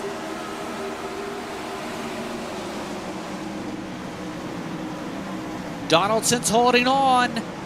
Right now, Snyder trying to keep a little space to the cushion. He slaps the tires against the wall.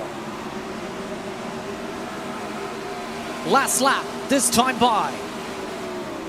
Colton Brewer, right now holding firm in front. LB slowed up with Donaldson.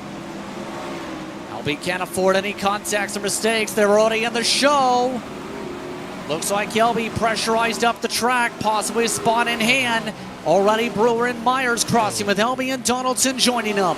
Those are your last 4 in the show. Rest of the field crosses with Brian Cross amongst one of the first drivers out of the show. Wooey Cuddy is also out. Snyder, Robinson, Arnold, Speckelmeyer. All will have to watch for the grandstands or for the broadcast. Also amongst those out, Spangler, Miller Jr., Schroeder, all out.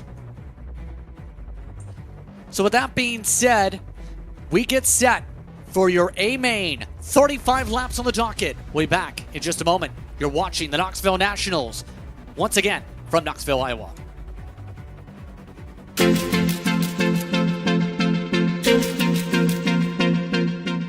I've been sim racing since, oh my gosh, 2012 now. What year is it? That's 14 years or so? Oh man. I've never ever worried about an audience whatsoever. I always started YouTube and streaming to have fun and to interact with people. And that's all I've ever done. And it's, you know, been amazing to kind of find the same type of people who have just, for one reason or another, come to my channel, come to my stream. And I've met so many different people at racetracks and what have you. I wouldn't trade it for anything. I tell you, it's just a wonderful ability to be able to And again, I've done it for so long now. It's just grown into something I couldn't imagine, and I couldn't have even, wanted it, knowing what it is now. Proudest moment is still my 2021 E-Racer Firecracker 400 win. Dale Jr. pushing me on the last lap. I mean, that's probably will never really top that one. The only thing that would come close is hopefully a Coke Series victory this season. I'm always fighting my stomach and my nerves every race day. There's some sort of, your standard things you get to do on race day, and the streaming comes with a lot of extra little things, extra little details that come with the races. But since I haven't won, I don't know. I think I need to pick up some sort of something. More than ever, it's so huge to find a teammate out there, to be able to work around traffic. It can be very difficult to pass. At the same rate, it can be very easy to pass, but difficult when you got a lot of enemies. Alta's boys, we find each other in the race. We're sticking with each other, and it can be very difficult considering how short the races are as well. Everything has to go right, and every week is full on as much pressure as possible to get it right. As I've grown and learned, it's very beneficial to take care of your equipment, be patient when you get out there and the competition is very high. It's very easy to overdrive and try to keep up with the best of the best, where a lot of times you kind of have to bring it back a gear, put yourself where you need to be, find your spots out there on the racetrack, and run your own race. It sounds pretty simple, but at the end of the day, it's easily messed up. The Firecracker win is a storybook race for me, but I think it'd be really fun to test out some of the top of the line Cup drivers now. Kyle Larson, defending champion, Christopher Bell. Whoever you have at the top of the Cup. Tyler Reddick's having a hell of a season. I think it'd be really fun to go against those guys on the sim and see how it stacks.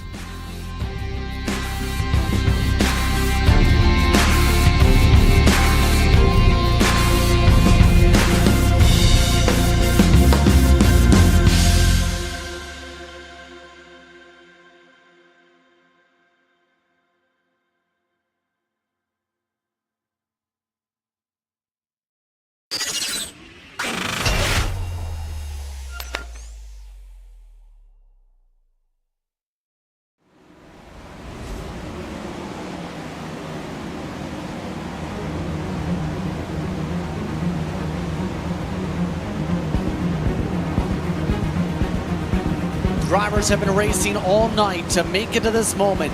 The iRacing Knoxville Nationals, brought to you by Simple Tire, are just about to find out who etches their name into the history books here on iRacing and on RaceSpot. I'm Justin Prince with you once again here tonight as we get all set to go. As mentioned tonight, brought to you by Simple Tire, by Automotive Tires, online for less. These drivers have been working hard throughout the evening, whether it's trying to survive the mains or whether it's from the heat races for those who will get the best track position tonight. And now we get set in the next few seconds to find out who will be the best of them all. Lots of big names a part of this order. Aiden Price, Marshall Whitlow amongst some of the drivers. You have plenty of others like Casey Simons, Colin Bokus, who look pretty quick.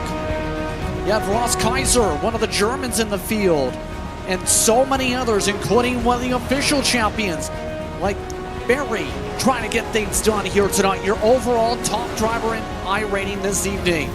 It's an SOF of 45-45, and we're about to find out who's able to make it 35 laps to the win for your A main. They got 5 minutes to work on their final adjustments, make sure everything's good in the setup, and ready to fly for Knoxville Raceway under the lights. It's almost 11 in sim, but Aiden Price looks to see if it's the right time for him to get a win. Marshall Whitlow is in second. Tanner Pettit's in third with Gunnar Harrison fourth. Bradley is inside the top five. Cox alongside Ryan Avila. Then it's Dylan Yeager in seventh. Chase Townsend will be down in eighth today. Gavin Chatham down in ninth. Spencer Putney is in 10th. The European driver in Kaiser will be in 11th. Colin Bacchus will start in 12th, the Colombian. Casey Simons down in 13th, the Canadian, alongside J.D. Brown. Then it's Brady Baldwin, one of the Aussies in the field, with Aidan Stoll down in 16th. Then it's Cadian Berry alongside Trey Smith inside your top 18. Colton Brewer will have to claw his way to the order after going for the B-main with J.D. Myers, Adam Elby, and Braden Donaldson, all a part of your 22 driver field.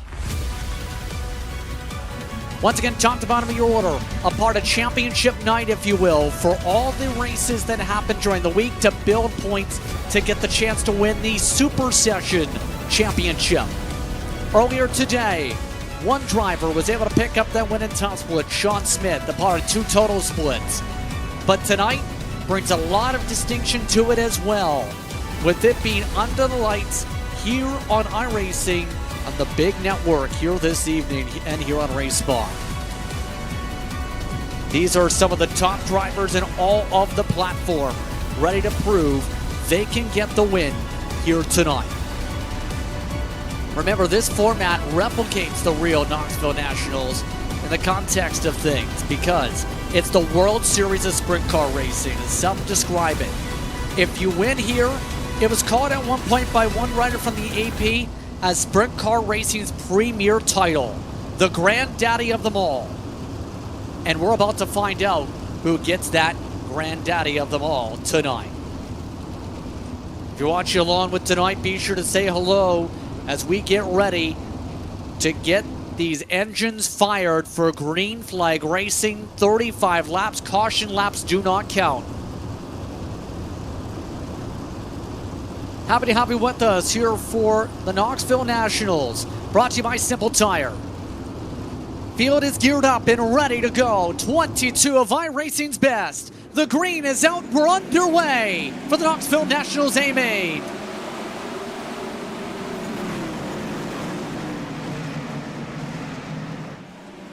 Field right to work down the back straightaway. Whitlow preferring the top, the bottom for Price. Some 3 wide already forming though. Tanner Pettit going up the middle. Braden Gunnar Harris into a checkup effect. Whitlow not looking the greatest in the short run so far on the fire off. Look how dark some of the slick is getting as some of these spots pop up and they pass all by the fireworks. Still firework bundles coming out as they zoom their way down the front. Look at that on the berm. Gunnar Harris amongst those working that inside line. You see him just running the left sides on the berm, but had to move up. Decline continues for Whitlow, who gets squeezed up. Whitlow backs out of it. Has to get off the gas and loses multiple spots. Dylan Yeager amongst those passing by him. In this race tonight, there are 5 drivers still with their black stripes. Price, Pettit, Avila, Cox, and Yeager. They just so happen to be 3 or 4 of those inside your top 5 to begin this race so far tonight. Cox, one of those, trying to pass by the only B licensed driver left, Gunnar Harris. Your lowest I rating for those wanting the math left, you have to go down to 34.85 by Whitlow. If you wanted to be here, a majority of these drivers are in the 6,000s. As the fireworks take a breath, the drivers continue to fight. Top 3 positions able to stay steady single file to begin. But here's the thing, doesn't help a little bit, or may well help, if you're these two. Pettit and Avila are teammates if you look at the logos on the front and then the right. That's going to mean they're in the same conversations, they're in sync, near identical setups. Here comes the question, will they have the long run set up to race against, their other teammate, Aiden Price? It's a teamwork 1-2-3 for TPR. Now, as these teammates try and figure out if they're going to have the speed all race long, you're in a little bit of physicality has popped up in some of the order with drivers like Brewer, who's dropped to the tail end. We also have one in the air in the background for the caution flag. It's Chatham and Donaldson that have brought us under yellow, and that will freeze the field just around 9-10 laps into the action.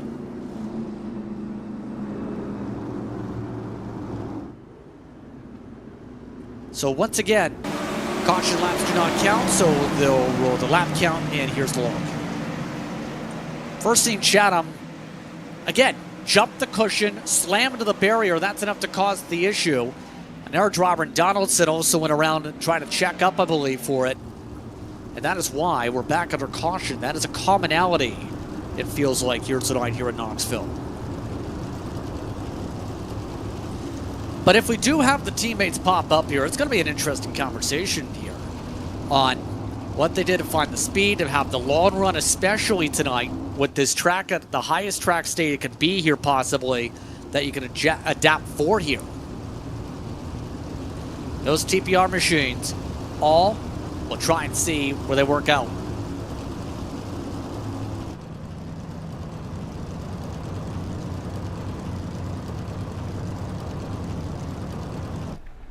So, as they all get set to go for the restart coming up. Hope you're enjoying the action so far here tonight for this evening's coverage here on iRacing's main platforms, the iRacing Network. Aiden Price up at the front. He's going to be in control here. Watch for him to try and get the cut again down the race lines. Gunnar Harris. It's going to be one of those that doesn't get the same count as the two drivers behind him here, probably.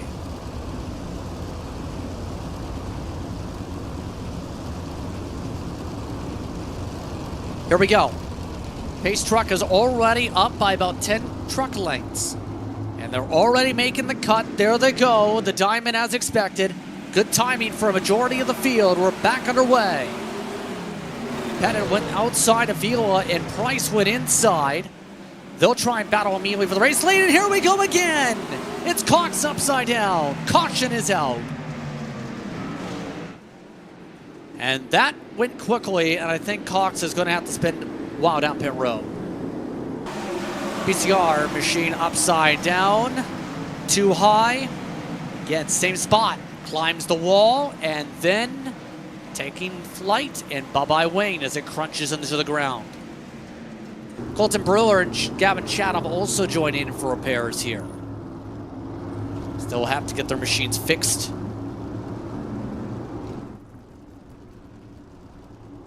Phantom Motorsports machine, one of those who has to get repairs, one of the teams that has had some pro exposure from years ago. Meanwhile, cute kittens is what you can say if you're Dylan Yeager.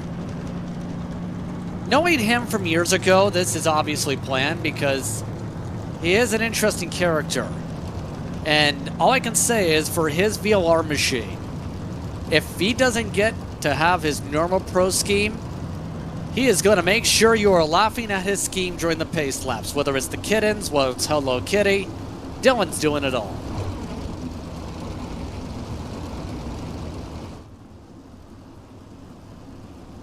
Dylan Yeager, after all, multiple times getting some World of Outlaws victories in his career, so he is still one of those with the pro ranking, after all.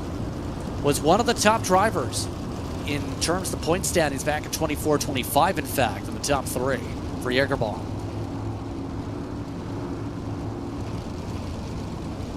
As you can see, yes, as one person puts it, pizza always wins. Price, instead of, things like teammates or telling him about your team, will say, I just like pizza. Make sure his number stamp paint scheme also compares you maybe to Braden Laster or something. Green flag is out. We're back underway. Oh, a little bit of a bobble there for Price. They both went bottom, and yet again, Pettit went up top. Harris did as well. Already they work. Any troubles this time to the back straightaway? No. We get a clean run through. Continue to log laps. You can see just how much Gunnar Harris amongst those going after it. Slight jaws with Pettit. Yeager looking to try and send a Yeager bomb. Looks like one driver clapped the wall in the back. That might have been Shape D. Brown. Everyone else battling for the race lead. It's Avila trying to go alongside his teammate.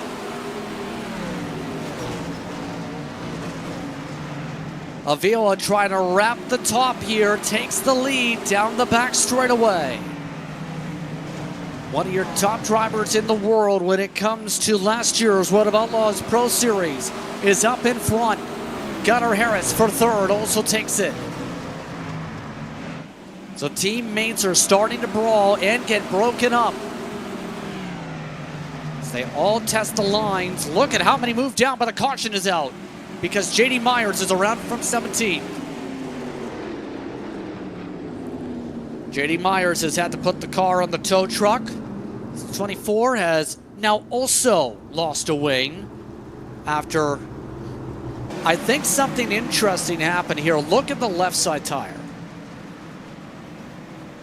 See, it digs into the ground, and that caused him to then collect a couple others, join him in the wall. Brewer, along with Donaldson, believe, part of those getting repairs as a result.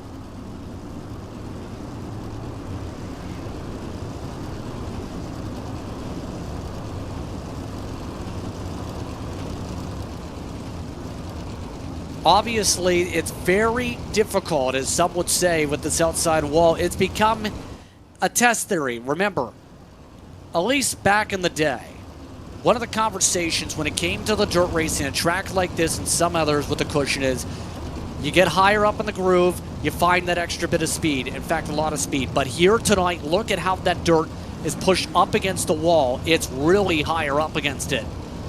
If you climb that and just miss that mark on the onboard as you're adjusting to that line, you climb it by a matter of inches, it seems like you are done for tonight. You get pushed in, there's no way to recover.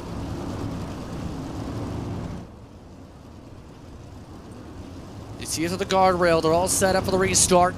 14 laps complete this time by Chatham and Kaiser. Amongst those who got multiple minutes of repairs, also getting some, was Colton Brewer.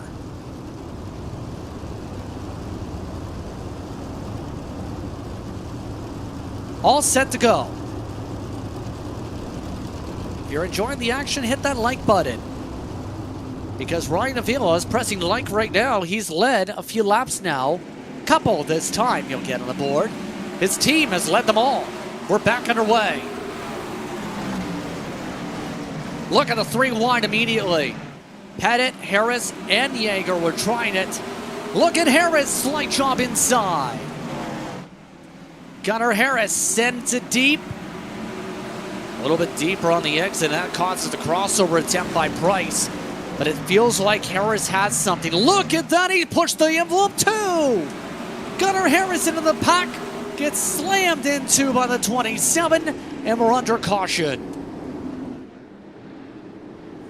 That it was Bacchus getting some contact, and you could see that coming the second he sent it with the extra throttle. Took the risk, it did not pay off.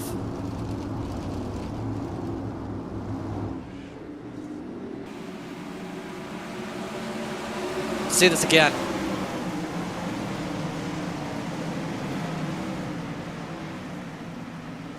Predictable, right?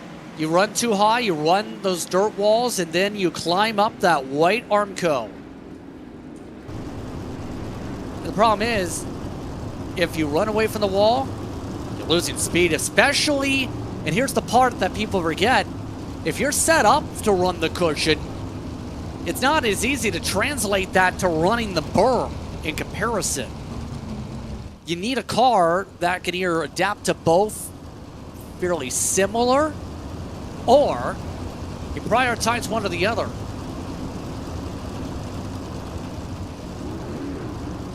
As you can see, bro, still a 2 to go.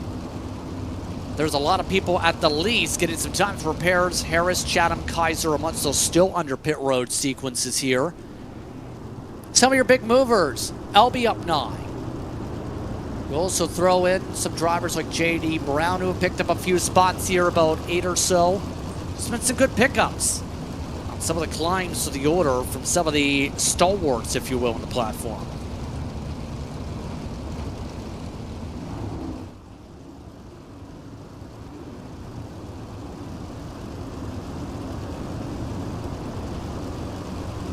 So once again, Avila will control things up at the front of the field.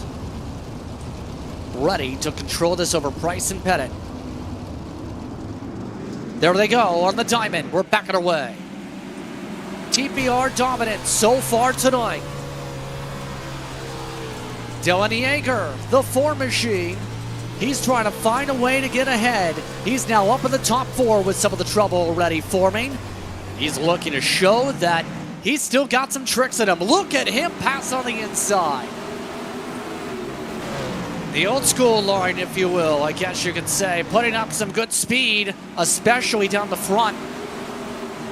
Gonna get it done, though, with the leader breaking away.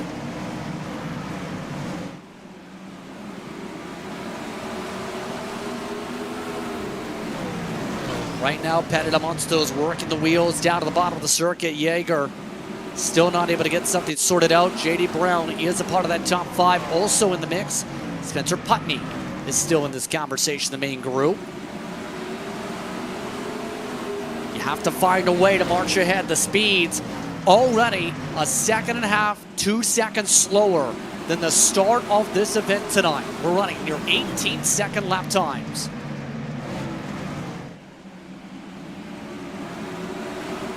Getting a little bit dicey here. Brown looking to get around, and it looks like Price is fading. Remember, he started the runs at the bottom, now he's moved up top, and he is dropping slowly through the order, like a slow tire leak. Got to cross up at Brown, but now he's been put behind Pettit, Yeager, and now just tries to hold off the others.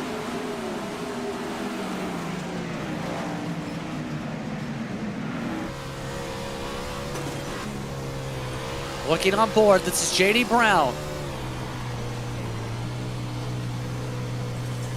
See Brown really being patient here, testing on different lines. He's preferred the top, obviously. Keep in mind, the majority of your front runners are using the bottom. We talked about that's usually the better line long term for speed, usually for the best teams, at least has been since the mid-2020s. Yeager is amongst those, keeping still there. Price is working the middle for comparison. But Ryan is gone.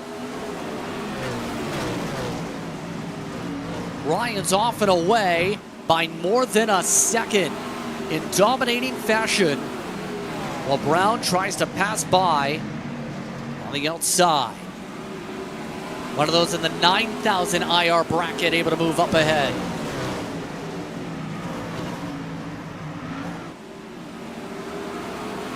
Right now we're under 10 laps to go. That's how quick this run's gone. It's one of our longest runs of the day. Let's take a look at a couple battles. Second, 11th on your screen. 11th has trouble. It's Brewer up and over. Caution flag is out, and this changes a lot. Baldwin up and over to put us under yellow as he apologizes on the radio. With lap 27 started, the lead is gone for car 5.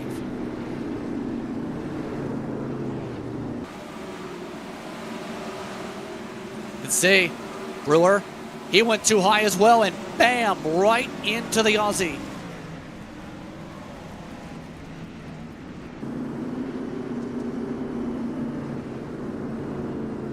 That causes another caution.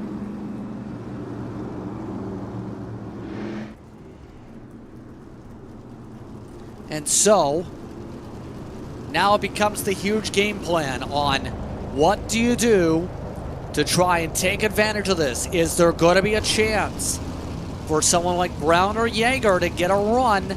Because here's the first hurdle. It's that car. The team boss is going to be a hurdle when it comes to Pettit. It's not been easy to pass, not been easy to even get side by side with, it feels like tonight. And now you're going to have to find a way to get a slide job on him, possibly. Park it in front. Don't allow a cross up to lose the spot back by the next sequence of corners. Oh, and by the way, then you only have, let's say, 5 laps after that, because an estimate 3 lap setup. Depending on how quickly you get the job done, you help yourself out more. But someone like Brown or Yeager have to get this done here immediately to keep up with the leader.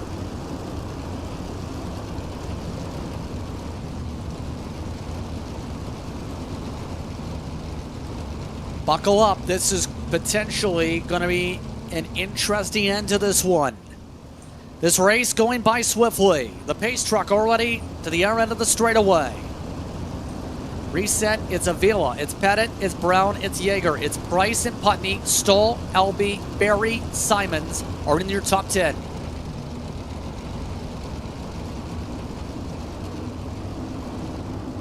Here we go, the launch is off. Ryan Avila able to get a great launch and pull away. Look at the run on the outside for Pettit. He's already seen Brown defend one step. Next step, get a slider. He needs to go for it with coming to 7 to go. Yeager still keeping pressure on the inside. Keeping pretty tight with the race leader to begin at least, but look at that, Brown hit the bumps. He has to get off the gas. It's Yeager to third. They'll drive by a wounded Baldwin. Brown lost a ton of time, and Yeager's to second with a slider. Can he get the Yeager bomb? Maybe the Yeager Meister coming to 5 to go this time. He's still not done for seconds battle though. C's preferring to wrap the inside. Can he cover off the top? Not yet. I believe he does a little bit, but look at how much Pettit's gassing it up. Is that going to be too high this time? No, it's not. 4 laps to go. This time, Avila is running away. Baldwin still turning laps to the inside. Not an issue. Stoll amongst those in the background. It's got it up to the battle for the top 5. So is Adam Elby from the B main. 3 to go for car 5.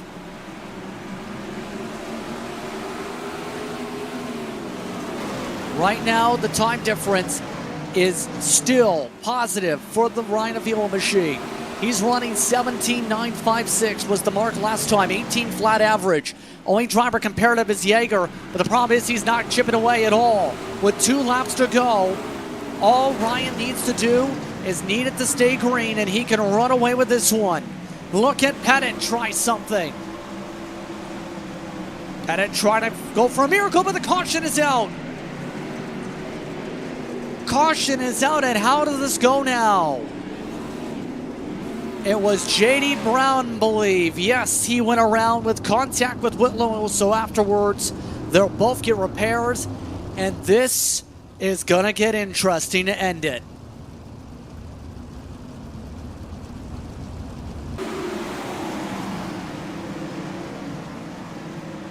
Look at this, J.D. Brown, too high up on the bobble. Trying to hold on to it, but as you can see, Whitlow came through, hit the side.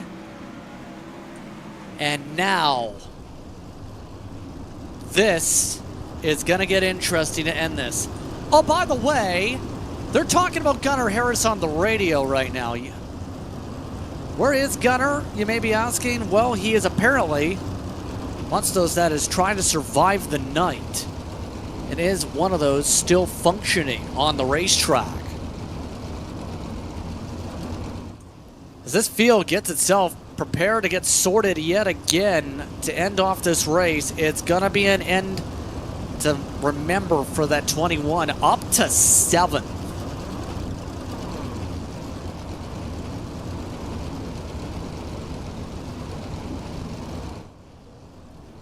So here we go. We'll get ourselves the lights off pace car in a moment. How's this going to end? Again, we are not going to have concern for time. This is quite simply the race potentially here, and will likely be the race here unless any major trouble happens.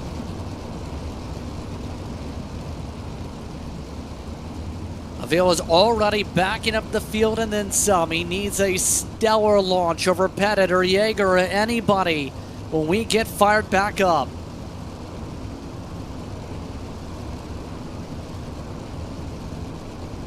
Can TPR get a 1-2 here tonight in the Knoxville Nationals? Here we go. Launch and a poor run for Pettit to start. Big jump up front. Final lap takes over possibly. Yes, indeed. It's Avila already with the edge. Pettit will need a miracle send. Will not go for it from deep. Ryan Avila will come out of the final corner to win the Knoxville Nationals. And a crash for LB at the line. LB falls down the order to 8th at the end. Pettit, Yeager get on the podium.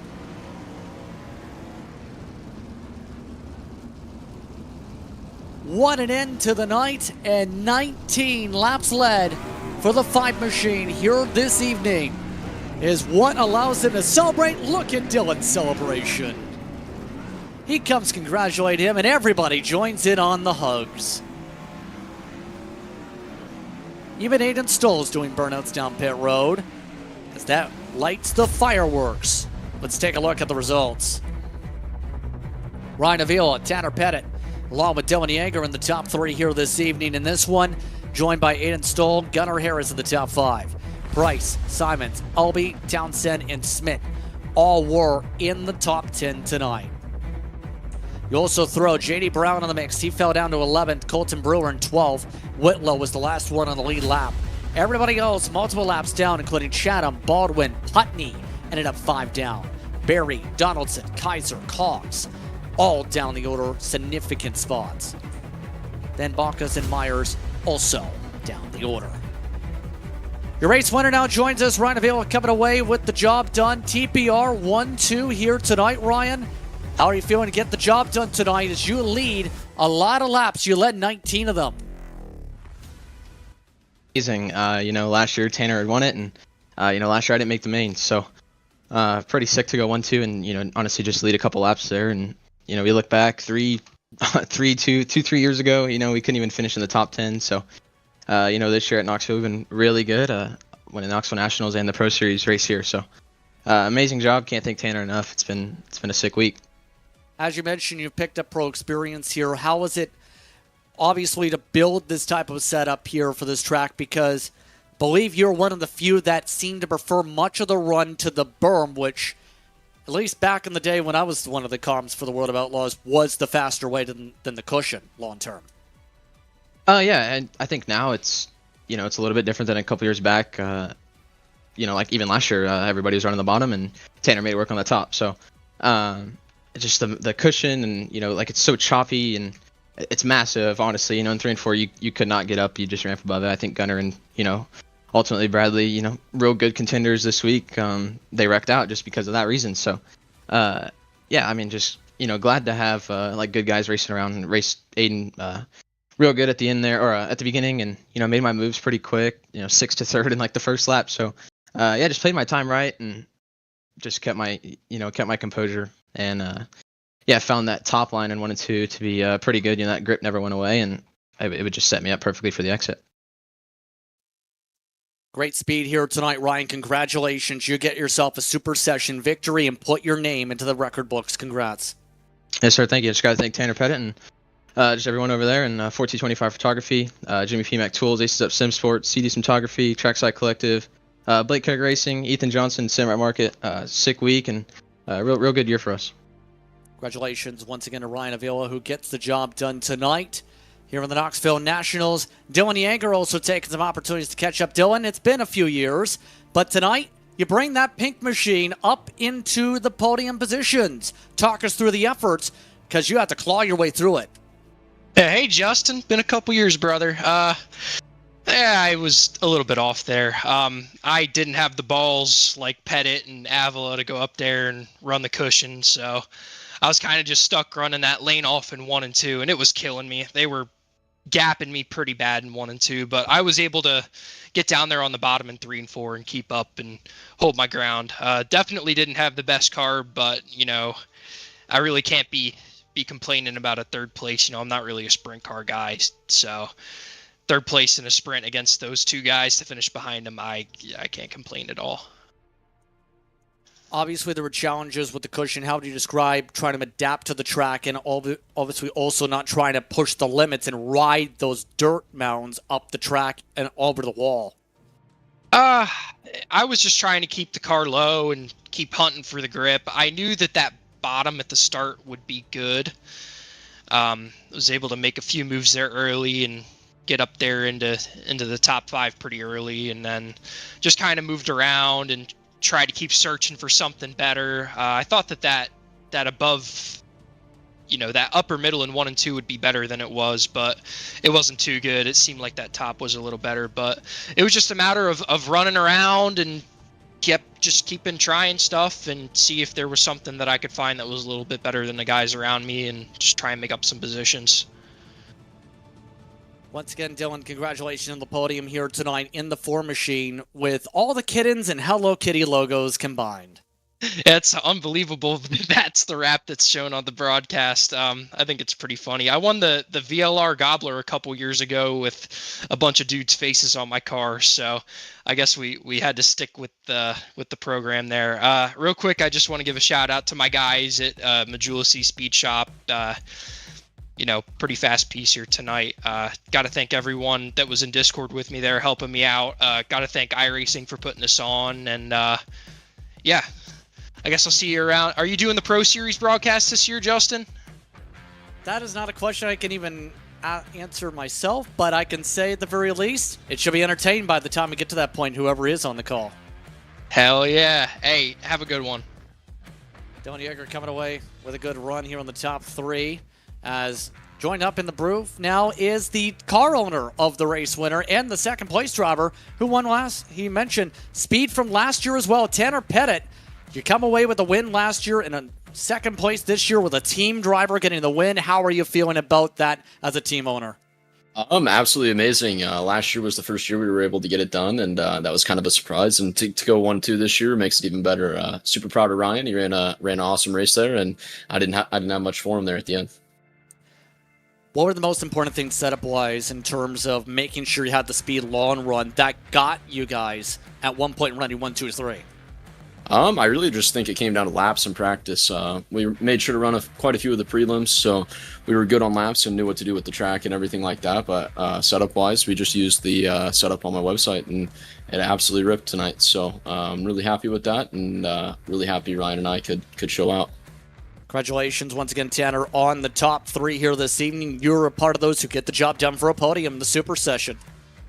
Yes, sir. Thank you. I'd also like to shout out anybody who supports my website and everybody on the team. It's been a blast lately. And I'd also like to thank Jimmy P. Mac Tools, 1425 Photography, Aces Up Sim Sports, CD Cinematography. I'd like to thank SimRap Market. I'd like to thank you guys for putting on the broadcast, and iRacing for putting on this really fun event for all of us. Tanner Pettit coming away with the top 3. I'd like to thank the entire top 3 for speaking on stream post-race coverage here on iRacing social media platforms and on RaceSpot.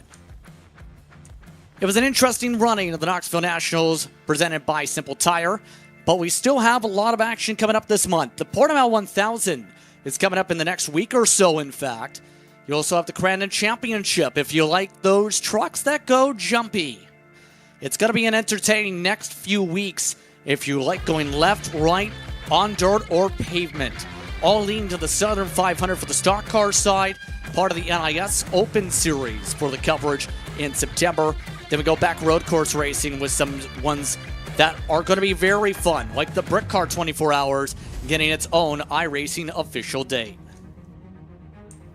All that's to say, thank you for tuning in for tonight's coverage here on iRacing and on RaceSpot. For our producer tonight, Hugo Louise, I'm Justin Prince Saints. Thank you so much for tuning in for tonight's coverage of the iRacing Knoxville Nationals. We'll see you next time out when we visit Portimao for 1,000 kilometers of racing. This has been the 2026 edition of the iRacing Knoxville Nationals, brought to you by Simple Tire from Knoxville Raceway.